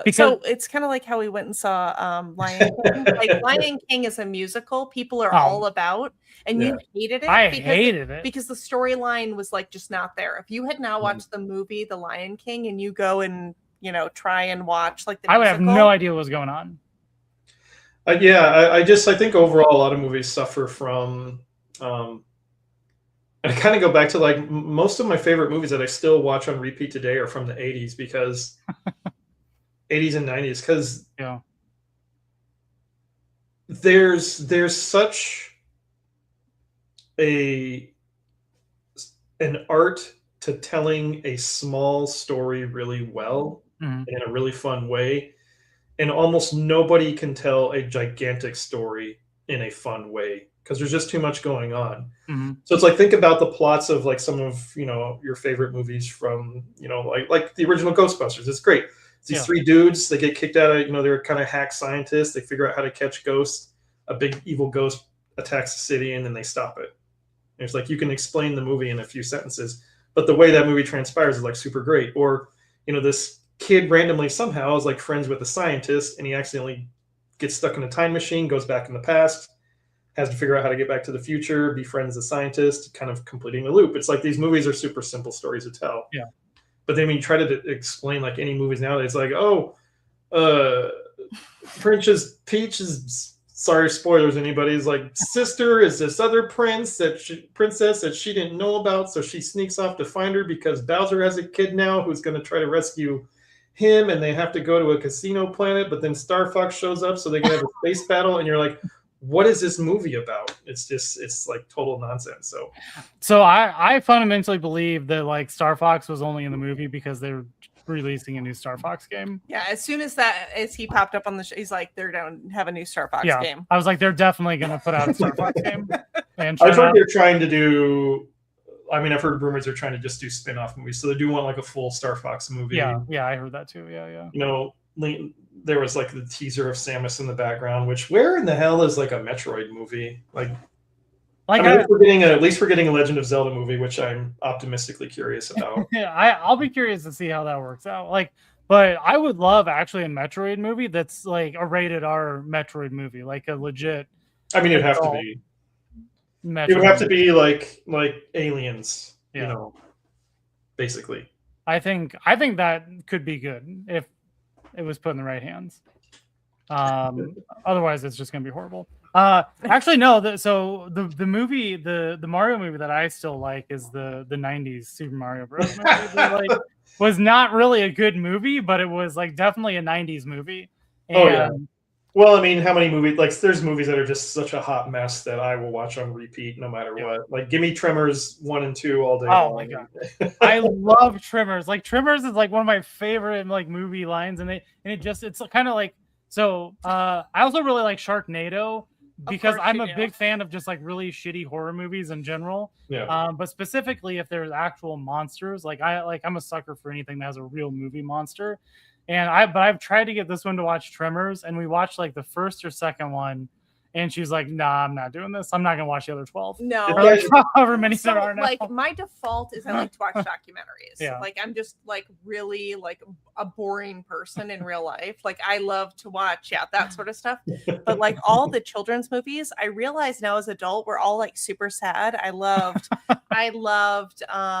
like A Little Princess. Like that was like one of my favorite movies. And I'm like, your favorite part in Neverending Story was watching Artax sink into the swamp of sadness. I've She's never never actually seen seen that. Neverending Story. Never seen And so that's on our list of things. So when I met her, Secret Garden. I love The Secret Garden. Like, you know, if it's a disabled like child, like a parent that dies, like those are the ones that I'm into. Yeah. Like I never realized that I had this like, and it wasn't for like, any like, so it's all the ones that have trauma, like major Totoro, trauma. like, you know, the mothers in the hospital, like, you know, if it's something like around that scope, that's what I was into. There's something wrong with you. I know. I probably should be taking Hey, to each their own. There's people that love Taylor Swift, you know. Yeah, and like I she's- can't figure that one out either. So Never seen the Neverending Story or the Flight of the Navigator. No, I've never like, and I seen just that. like, these, oh, like, Flight of the Navigator, yeah, that's a good one. yeah, like these classic movies. So they're on the list. We'll get around to them at some point. I'm just like, you had like a fun story is when we first got together, she had never seen like a Marvel movie. This was like a badge of pride for me too. Like or I haven't watched any of these things. Or a DC superhero movie. So like again, so I made her watch all of them chronologically. That was We so went awful. and but she had like a work meeting one day and she came into my office and she was like, I understand so much more pop culture references now because of you. And I just felt like my life was complete at that point. Yeah. And so thank you. You're welcome. Yeah, fanboy Prime just posted on there. Yeah, Speed Racer is a highly underrated live action movie. Oh, It is yeah, amazing. And so the Real Steel's actually really good too. It's got kind of a good father-son story. I definitely have not seen that. Add that to the notes here to add to our list, our ever-growing. That's funny that you bring it up because I just I on a whim watched it again recently and I was like, this was actually like pretty good. I think one that got a super bad rap that I think is great was Pixels with Adam Sandler. Genuinely, like the first time I saw it, I was laughing. You know, I was like, "Oh man, this is some good like dumb Adam Sandler humor that just worked for whatever reason in that movie." But yeah, that one's really good. Did you see the Adam Sandler? This is not a dumb Adam Sandler, but it was what was it? Something Gems Exotic. Oh, Uncut Gems. Uncut Gems. Did you watch that Adam Sandler movie? No, I haven't watched too many of his more dramatic ones. I've seen like I think I saw Anger Management, and he can pull it off. Like he's done a good job. It's just I don't watch a lot of super drama that stuff. Uncut Gems was a wild ride. Like I was expecting more just like standard Adam Sandler, and that was not. I was not prepared for that. I am also a sucker for movies that leave you feeling not good at the end. Yeah, you like where there's that empty like. Yeah, it's like you expect it to like wrap up nicely, right? And they're just like, nope. Wrong. Like you're just gonna be left with this, right? Like those are my type of movies. So like any movie that just where you think they're gonna wrap it up with a nice feel good ending, and then it just like leaves you hanging with like devastation. I'm just like, oh yeah, give me that. Like that's where I'm at. Oh, what was that one? Somebody slammed me with one of those when I was in college. Oh, what was that? Requiem for a Dream. Oh yeah. Somebody was just like, hey, you want to go? No, wait. Am I thinking of the right? That's one with Jennifer Connelly in it. No. What am I thinking of? Requiem for a Dream was the Robin Williams one. No, what was that super just messed up dark one with Jennifer Connelly in it, where there's like everybody was into drugs and. You're not talking about Trainspotting, are you? No. There's another one that was Pie. No. This would have been like in the early 2000s. I don't know. I'm gonna look up Jennifer Connelly real quick. Anyway, it was like this there's just some people I knew in college, and they're like, "Hey, we're gonna go see this movie at a local theater. You want to come along?" I'm like, sure, I'm not doing anything, and I had no idea what it was. Beautiful Mind? No. No, okay, hold on. We're gonna keep going. Yeah, right. Was it Hulk? Oh, she was in Requiem for a Dream. Yeah. Was it Requiem for a Dream? Yeah, Requiem for a Dream. Yeah. What one am I thinking of with Robin Williams? Good Will Hunting? No. I love Good Will Hunting. I don't know why. That's like my favorite Robin Williams movie. But it's also because it has Ben Affleck and Matt Damon in it, and I just have a I have a weird love for Ben Affleck and Matt Damon films, which just ties back to basically. Yeah, so it was Requiem for a Dream. Yeah. So that one, yeah, people were just like, "Hey, you want to go check out this movie?" And everything goes bad to everybody in the movie, period. Yeah. And then when we were done, I was just sitting in the theater like just a hollow shell of a person, and they were like, "You want to go into Amber's and get something to eat?" And I'm like, "I don't want to live sort of right now." That one. Yeah, those are my type of movies. Like, was it Drag Me Down to Hell? Have you seen that movie? Oh, that's kind of a fun one. That wrecked me at the end too. I saw that in the theater. I'm like, that wasn't even this ends. That wasn't even that bad. No, that made me really upset. I know, you got really upset at that one. I was like, nope, that's it. It's over. I think that's when you realize that those are like my type of movies. I'm like walking out of the theater like laughing, and she's just like, "Why are you laughing at this?" And I'm like, just a hollow shell. Because it wasn't happy in the, I don't know. My guilty pleasure is anything that takes place under the sea in some sort of lab with some sort of crew that is getting attacked by some sort of monster. And you'd be surprised how many movies of those there are. I love that. There's Leviathan, Deep Star 6. The recent one that came out that was a huge surprise, and I actually thought it was really good, was called Underwater. Okay. And I kind of just had heard of it on a whim and then went out, and sometimes I'll just hear about things. I'm like, I will probably watch that more than once. I'll just buy it on DVD because it's cheaper than renting. And watched it once, and I was like, why do I not know? Like, why is nobody talking about this? But that one was really cool. So anything takes place. Physical media then? Do you do a lot of like buying that, or you do more digital? It depends. I still do buy a lot of physical. Even more recently, I'm kind of like, I kind of want to get a small like TV VCR combo unit. Oh yeah. VHSs, just like a crappy quality VHS, sitting here and playing in my studio. But I've actually gotten to more. I used to watch a ton of movies in the background when I worked, but for whatever reason in these days in my brain, it's just not clicking. So I listen to music more these days than watch stuff. And I think it's just because I get too distracted, or I'm probably just mentally exhausted because I work I work a very highly demanding full-time corporate design gig. So that's highly demanding on its own.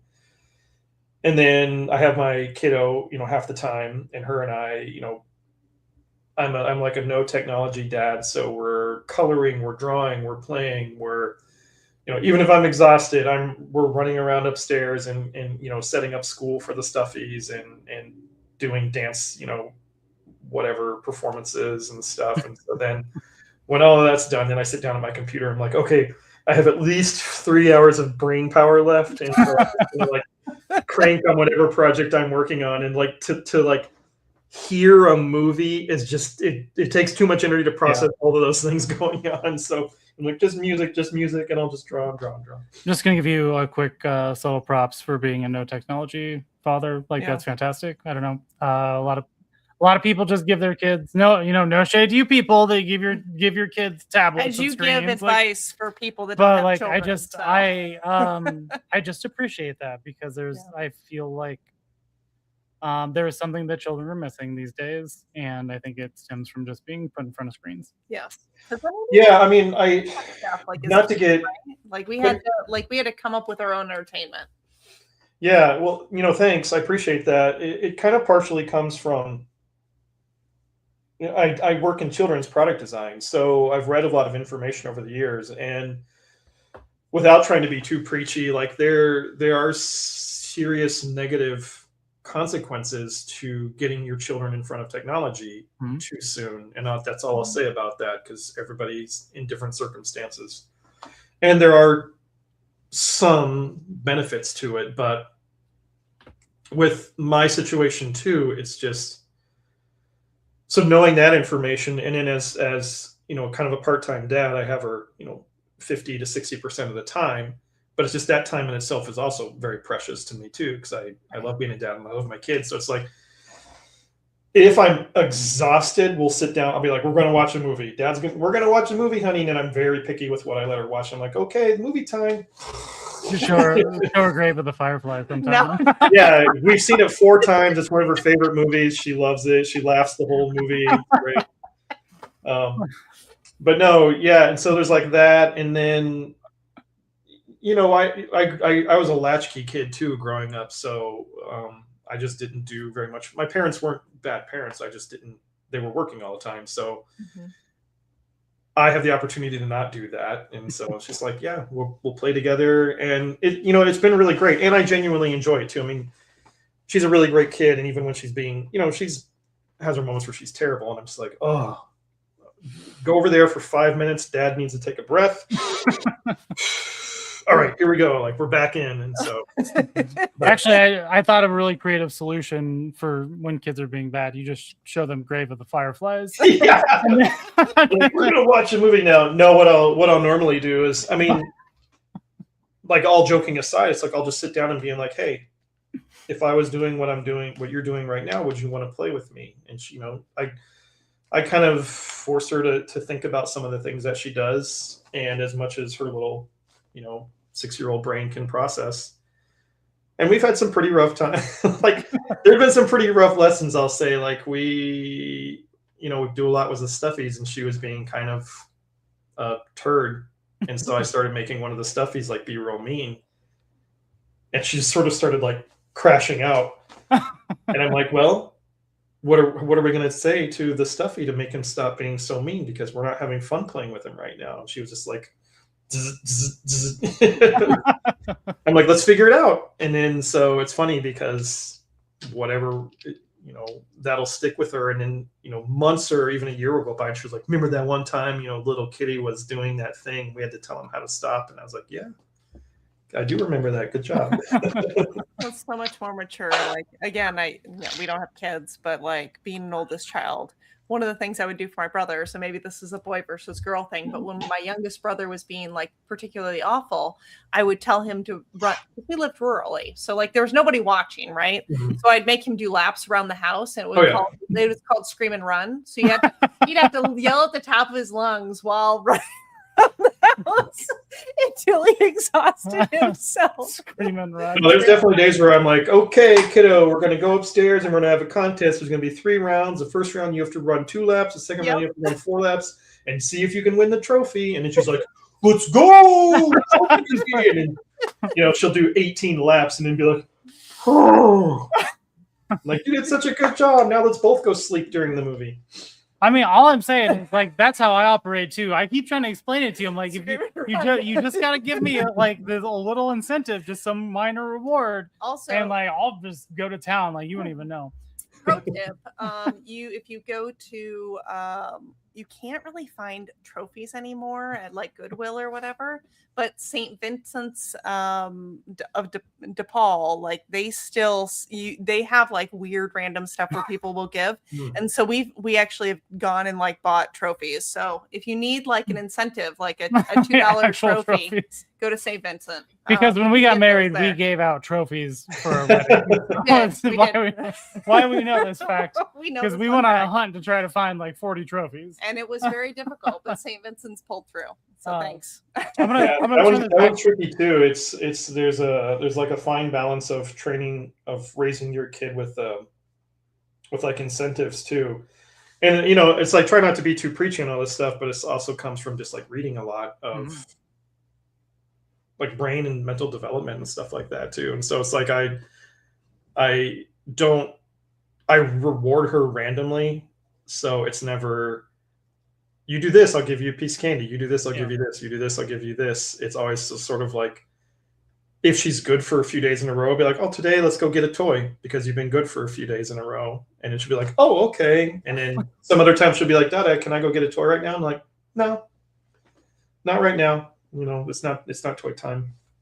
So it's just like there's like it's not expected to like get, you know, a treat every time you do something good, because then she's only going to be good to get a treat. So just like, yeah, you just be good for a while, and then surprise, surprise, maybe you'll get something. So Okay, so the dog gets way too many treats. Fine, fine. I understand. Not what trying to that's compare. about. well, I'm saying all of this in the guise that my daughter is spoiled rotten by me, but she like earns everything that she gets. So The dog earns nothing. She just So this one has never trained a dog or raised a No, dog from a puppy no. before, and I've done it several times. And so we have, she's 3. That's why she hangs How old out is- in my how old is office all she? the time. She's 3.5. Yeah, 3.5. And so like I've done a lot of like I know how to train a dog like very well, right?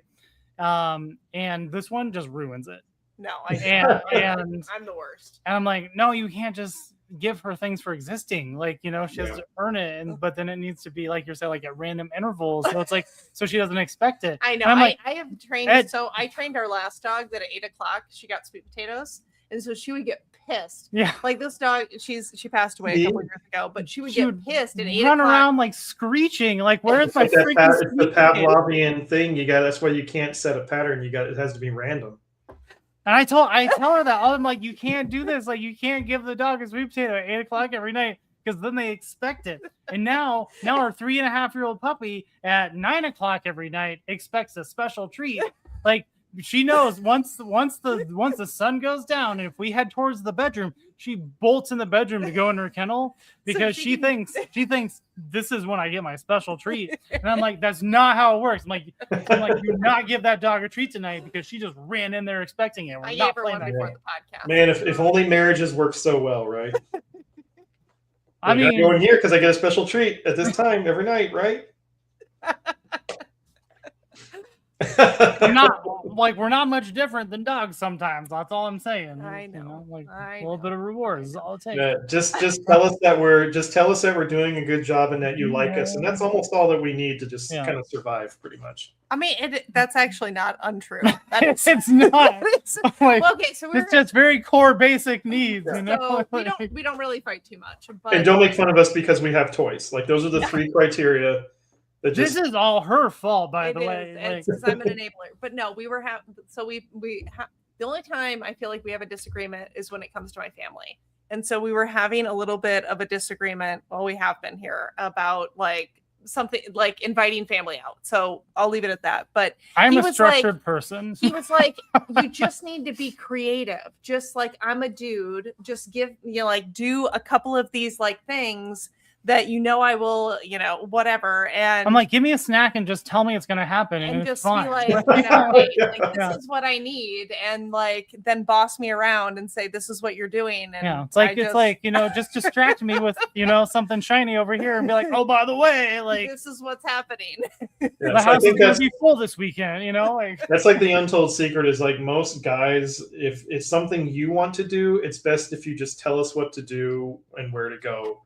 And then when it's something, because you'll know if it's something that we want to do, because we'll be very excited and very specific about it. Do you believe me now? Like we love you and we'll do whatever you want. Just know that there's 2 different versions of us. That when we want to do something, we're very excited and specific, and you know exactly what we want. When it's the thing for you, all you have to do is just tell us exactly what to do, and we'll do that. And easy peasy. That's the recipe for a happy life, right there. Literally like what I said on we went for a little walk for lunch. Yeah, we both work from home, so we try and do a walk at lunch. And I said, listen, our thing. I said, listen, you just have to tell me, like, direct. She's like, well, I don't know, my default's like, I'm very like I'm passive. I'm very passive, and like, what is your stupid trait you always try to talk about? Your work traits, your Oh, I'm a provider teacher. Yeah, and so like you're just like, I want to provide to everybody, and I'm like, I don't need you to. I was like, provide. Like, I need you to tell me. Like, Yeah. Provide me the information that I need to know to do exactly what you want to do right now. Yep. Simple people. Yep. Well, I want to I mean, we're going on a wild ride, but I wanted to sort of loop back. Your relationship podcast. For the yeah. Well, first we started as a plumbing podcast, a home improvement podcast. Now we're at the relationship podcast and child raising podcast. If nobody warned you, it's Topless Toy Talk because there are just toys around. Yes. And we're topless. Like what we discuss. Hard to say. Well, one of the things I wanted to say, kind of career-wise, which was interesting that I found along the way, is like when I originally started getting into product design and doing a lot of that stuff, and I did toys for a little while, I really like hated it because my whole goal was to do animation and illustration and all that stuff. And so I sort of reluctantly like got into the field.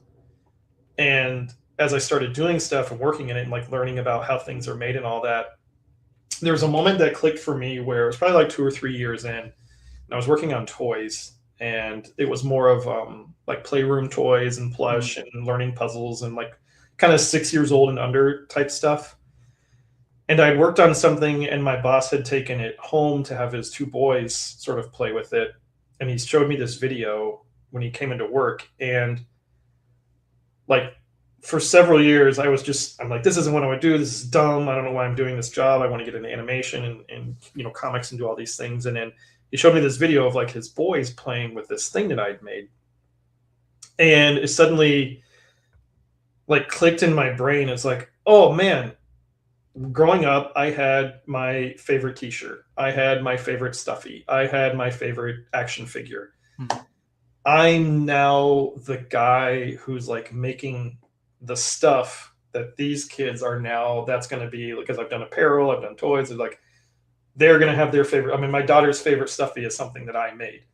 So it's just I love that. It's like her favorite toy now growing up is even cooler because it's like her own dad made that. But there's hundreds of thousands of kids around, the US, it's like their favorite t-shirt was some t-shirt that I made like back when I was working in apparel, and their favorite Halloween thing, I don't know, or whatever, is like something that I made.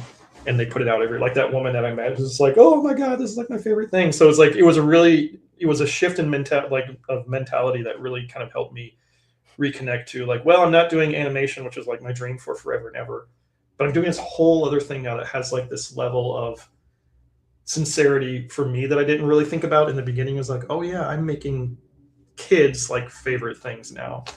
And so that's kind of what's kept me in the product design industry for so long.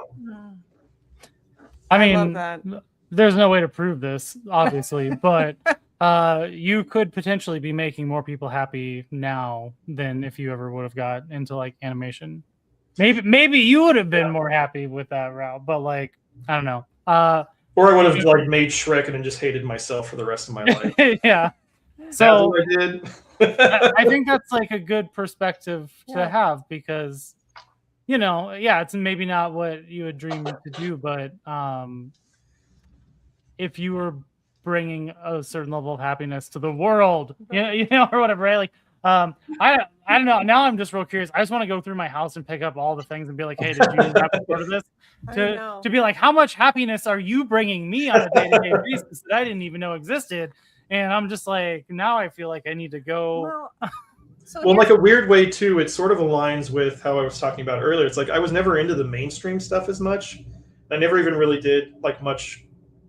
I didn't do a lot of fan art growing up, but I was always just drawing my own weird ass. I'd like go read X-Force and then be like, what is my superhero team going to look like? And then just make the most awful looking Rob Liefeld, terrible anatomy characters I could think of that were so 90s and colored all in like neon colored pencils and stuff. And, just they make no sense. And so like growing up, like a lot of the stuff I made is just all original stuff. It's like, I do all of our internal stuff. So it's like not licensed or anything like that. So it's like, if it's weird pumpkin characters or if it's, just random dinosaur t-shirts or stuff like that, it's just all me making whatever. So it's kind of more, again, just aligns with like what I've always felt about artwork is just do weird stuff. Now, I mean, I do fandom artwork stuff now too, because it's fun, because there's stuff I like. But yeah, the dream is to kind of like someday get to a better balance of like doing fandom stuff and then just kind of making my own weird things and still have people interested in them. But I've been getting into more of that with a lot of the screen print series stuff that I do. Like there's a lot of my own just random designs in there. And I'm always happy when those sell. So I'm like, yay. I mean, that's like something that like wasn't Dragon Ball Z, you know? I mean, like that's really cool because, like, I mean, you could just be like walking down the street and be like, made that. Like, have you like just walked around and seen somebody and you're like, I designed that? Yeah, it's happened a lot of different ways. I've been in amusement park. Like, I haven't worked in apparel in a while, but when I worked in apparel, I would go out to, you know, friends in amusement parks or whatever, just, you know, screwing around and I'd see kids like walk by wearing my clothes. One of the coolest ones that happened was I was at a restaurant with a woman I was dating at the time, and she like got this real weird look on her face. And she kind of goes, she like whispered to me, she's like, is that your kitty cat? And I was like, what are you talking about? And I looked over my side and there was a little 6-year-old, there was a family sitting behind me and a little 6-year-old girl at the time. And she had one of the little stuffed animals that I had designed. And the thing was just like beat to hell. And so it was, I kind of peeked over and I was like, oh my God, it is. And so it was clear, like that was her. This was many years ago, but like that was her little favorite stuffy, was one of the little ones I designed. And it was just like dirty and decimated. So you could tell it was like heavily loved. But the woman I was dating, she was just like, I want to tell her. And I'm like, no, like don't ruin it for her. That's her. It's her world. It's her character. She's had her own adventure with it. Like, I don't need to make it weird. Excuse me, little girl. Did you know? I did that? I made that, and she'd just be like, stranger danger. You know, who knows? As she should, right? Like that's like having some like adults come up and like, I did that. I like to pride myself on how humble of an individual I am. But I would honestly be cataloging everything with everybody that I ever saw out in the wild. If it was me. Like I would carry around a scrapbook in a Polaroid camera. When I first like got into design, it was really the first couple of years I would kind of go out and buy the stuff that was released into the stores and stuff. But as your promo piece, I mean, it's in the like way in the thousands at this point, and so that's so wild. After a while, it's I don't want to say it like becomes less special. It becomes more of there's definitely a parts of it that becomes more of a job. And I still do things, you know, to this day where I'm like, that was really cool. Like the big Pumpkin Lewis character that kind of got so popular here a few years back at Target. I was one of the co-designers of that thing, and it went viral online, and then like the Smashing Pumpkins like contacted us about it. Really? So we sent them one, and like the Kardashians contacted us about it. So we sent them one, and it's just kind of a crazy thing to be like, yeah, the Kardashians wanted something that I made. So, I'll be like, I will definitely get you one if you take a picture of yourself with it, so I can put it in my screen. Yeah, I need to. Yeah, I need to deliver it personally and just hang out for a weekend. No, I probably that's probably not my scene. I don't know if I would fit in too well. No, that would have been a really like you guys want to watch Grave of the Fireflies? I heard it's really good. Oh God! This might turn into an ongoing thing. It's just like anybody that joins us for this nonsense and they haven't seen Grave of the Fireflies, we just pause what we're doing and we figure we watch it a lot. No, we're not gonna watch. Everybody who's watching right now, stay tuned for the after shows where we're going to stream Grave of the Fireflies, followed up by Dark Crystal immediately afterwards. Yeah, and then then also followed by after that the Last Unicorn. The Last Unicorn, which was Last Unicorn's so good. Yeah. It is, I but still don't again, understand it's another movie that was like very adult, adult themes that probably children shouldn't watch. I'm just like, I still don't know what's going on here. I'm just like there's a unicorn. I'm like, that's good enough for me. Yes. I don't know. I like so we have I'm gonna cut you off. So we have I know. We have taken up a good 2 hours of your time, so thank you so much. We are going to wrap it up here. We are not. I have a question, and then we can wrap it up. Okay. So You can do your one last question. okay, fine. We didn't even give. Okay, Do you want to watch Grave of the Fireflies right now?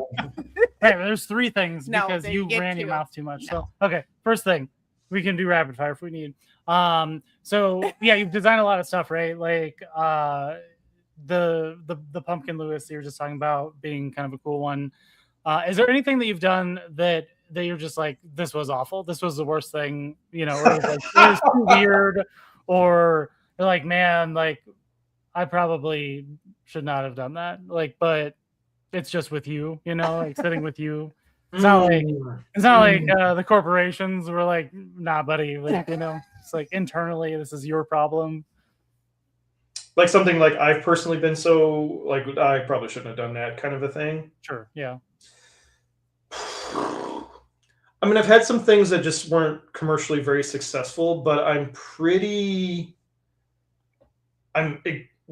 extremely critical of my own personal work. So there's not much that I let go out the door that I'm kind of like, apparel was the only place where maybe I did a couple designs where I was kind of like, we'll see what happens. That's interesting. Yeah, I mean, I guess there was one t-shirt design where I mean, you got to realize I'm drawing like 150 t-shirt designs a year. Right, so, right. And there's only so many things you can draw for like 5 to 8-year-old boys. Right. So, but this was like a winter collection, and we do like kind of research in the market just to see like, are there illustration styles that are interesting? Like, because we're also one person drawing 15 different styles. Mm-hmm. So you need to look at a lot of different things. And so I found sort of a series of different things that were kind of like hand sketched animals with, you know, just anthropomorphic features on it. So I decided to do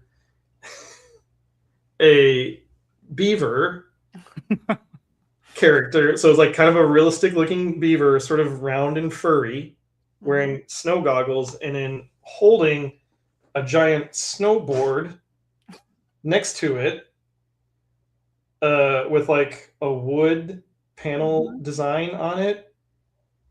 And I got it all sketched up, and I was sitting there looking at it, and then a couple of the other guys that worked on similar programs around me were just sort of like looking at it, and they're like, you can't do that. And I was like, what are you talking about? And I mean, once somebody pointed out, I was like, oh, it's like a furry testicle with a penis. I was like, no. So I redrew it, and I'm like, that's better. And then when it went out, I was like, that's not better. Like it's still just as bad. So that's kind of the one that always sticks out in my brain of just being like, whoops. But the fun stuff, and then we'll see if I don't know if any of this exists, but for a while I worked in kids' bedding, and I would hide nerdy stuff. Like, I mean, you had to be like Sherlock Holmes to figure out what I was doing in kids' bedding. Mm-hmm. Just hide little details in kids' bedding. And I mean, this was years and years and years ago. But so, for example, I did like a boys' construction bed set, and it looked kind of like a quilted pattern with different cranes and vehicles on it. But all of the vehicles that I drew on there were specifically all of the vehicles that needed to combine to make Devastator. That's cool. I like that. So it was like a bulldozer, a mixer, and it just looked like a fun kid better. But in the back of my head, I'm like, hee. These are all the construction vehicles that make Devastator. Or I did like a dinosaur piece, and it was all of the dinosaurs that were in Land Before Time. Mm-hmm. I did like a pirate bed set, and it was a skeleton pirate bed set, and the skeleton captain was One-Eyed Willie from the Goonies. So I was just always kind of like hiding little like silly things in some of those designs. Honestly, like I really appreciate that. Like that is a level I feel like of creativity or ingenuity that brings like the personal touch to it that I don't think I would expect to happen in that sort of thing. And so that's fun. I really like that. Yeah, it was really subversive. So like nobody probably even knows. Yeah. Well, I don't now. I'm gonna go on a hunt. So All right. go buy some. Yes. So second thing, this is Yeah, what was this your is our new second thing? segment, which is Rob's rants. Oh God. Okay, so I'm just gonna go on a quick little tangent here. So I was really About excited these about things. these Garfield figures, right? Because there's not a lot of people that have made Garfield figures, and I'm not gonna go too far into it, Yeah, but because please like we don't I haven't purchased a lot from Boss Fight Studios, so I can't say if this is a standard situation or not. But the quality on these figures like are very disappointing to me. I was expecting something along the lines of like what Jada Toys has been doing recently, because they're $20-$25 figures, like especially their mascot ones are just like over the top, like the Tony the Tiger, the Chester Cheetah, like they're just so good for like such a low price. And I will buy any mascot figure that Jada Toys puts out right now because they hit that kind of nostalgia thing, but also I know what quality to expect. And I don't think I've ever like recommended not purchasing a toy from anybody or anything before, but like if anybody is on the fence and trying to question whether or not they should purchase these Garfield figures, please don't do it. Yeah. Save your money. I mean, the legs are wonky. Like they delayed it because of cute quality control issues, and then it came out, and it's I mean if this is what better is, like I don't know what the beforehand was. And like so for example, like Garfield, if I wiggle him, there goes his leg, right? Oof. Like his legs just don't stay on. Yeah, and maybe I was really unlucky. It's possible. So he comes with a separate, his legs just not gonna stand actually, faceplate, and this was actually fused on, and I don't know if this is gonna show up on camera here. But like I don't know if you can really see it, but there's like scuffs on the side, but it was basically painted together, and so like I sat with a hairdryer on it for like 20 minutes thinking maybe it's just stuck inside. No, yeah, like, usually that's like they don't let it dry at the factory long enough before packaging it, and it gets too hot in shipping.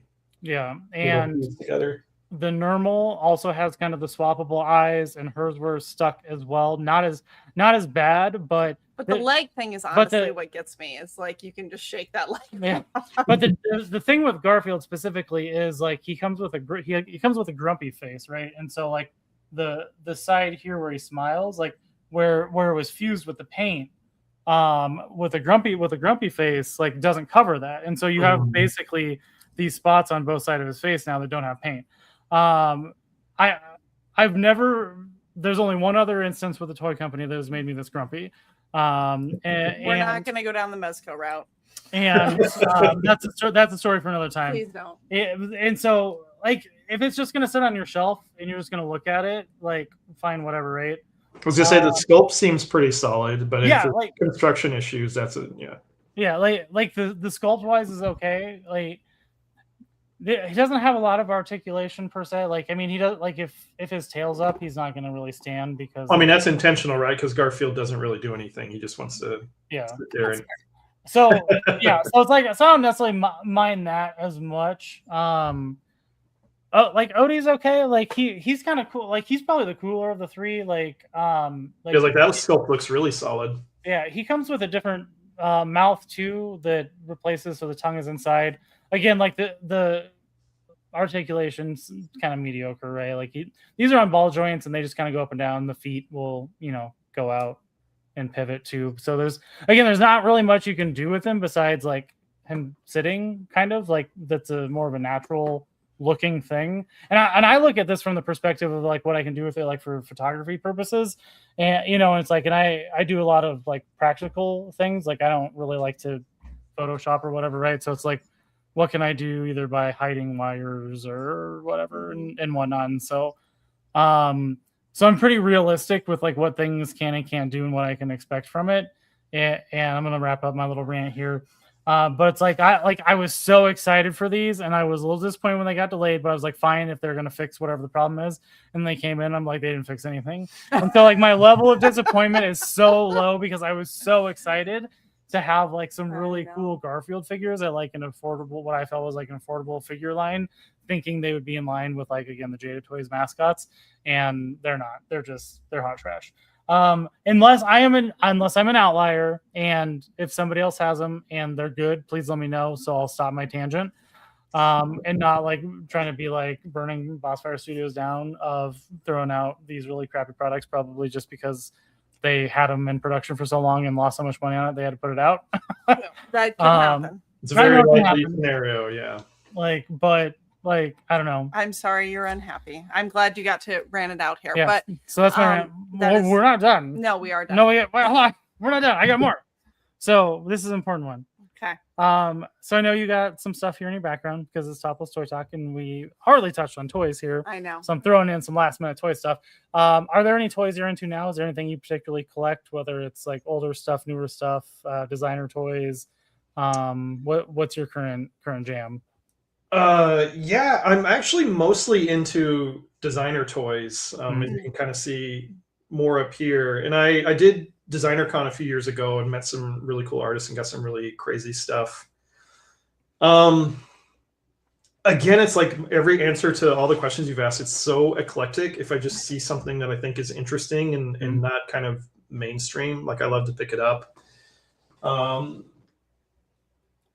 I've been impressed. So I recently, I guess as far as like toys go, I just kind of recently, I've been avoiding it for forever, but the 2012 TMNT, the computer animated one, just wasn't digging it. And then Mr. Dave Wonder got me kind of hooked into it, and it's really, yeah, it's really good. I've been really impressed with it. I wouldn't say I 100% love the designs of it, but the toys that these guys that, let's see, NECA has been putting out are like super faithful and really cool. So that's kind of the toys that I've been into lately. Outside of that, I've been getting into a little bit more model building. So just getting some really random Japanese robot model stuff of crazy robots. I saw a shipping notice. They did an awesome Transformers animated Prime model that is, I think, just got shipped out, so it should be heading my way pretty soon to join my pile of models that I have yet to build. So you're all the same person, all of you. I have. You have so many piles of model kits. It's obnoxious, and you just got a model kit that's like a cardboard box person. Like the model kit is a cardboard box. Damn board. So dumb. Yeah, I don't really do. I saw a comment. I don't really do Gundams. Again, it's all like super robot stuff, random robots that I didn't even know exist, what they're from. So more into super robot stuff than Gundam. So I have all of the Flame Toys Transformer model kits, and I've probably put together a sixth of them. You're doing better than me then. Let's see, how many do I have? 1, 2, 3, 4, 5, 6, 7. I have seven of them I put together of the 30 or plus they've probably released. And so I don't know. They'll get together someday. It's like a rainy day project that will happen someday when the solar flare happens and the internet breaks and we're not able to do anything like this. You'll have all the activities you could possibly want. I always joke with my folks and some of my friends. It's like I've got enough video games and enough hobbies that I have started that I'm going to be the least bored old person at the old folks home. What was I going to say? Crap. I just had one I thought of. I was going to say, so I loved Mask growing up, the transforming cars.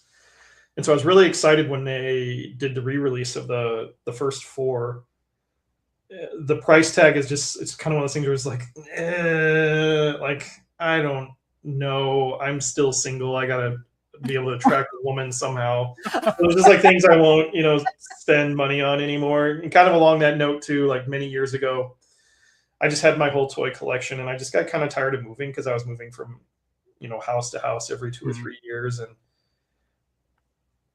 I always hate to admit it, but I had almost the entire Transformers animated toy line and I sold that off for probably way too little.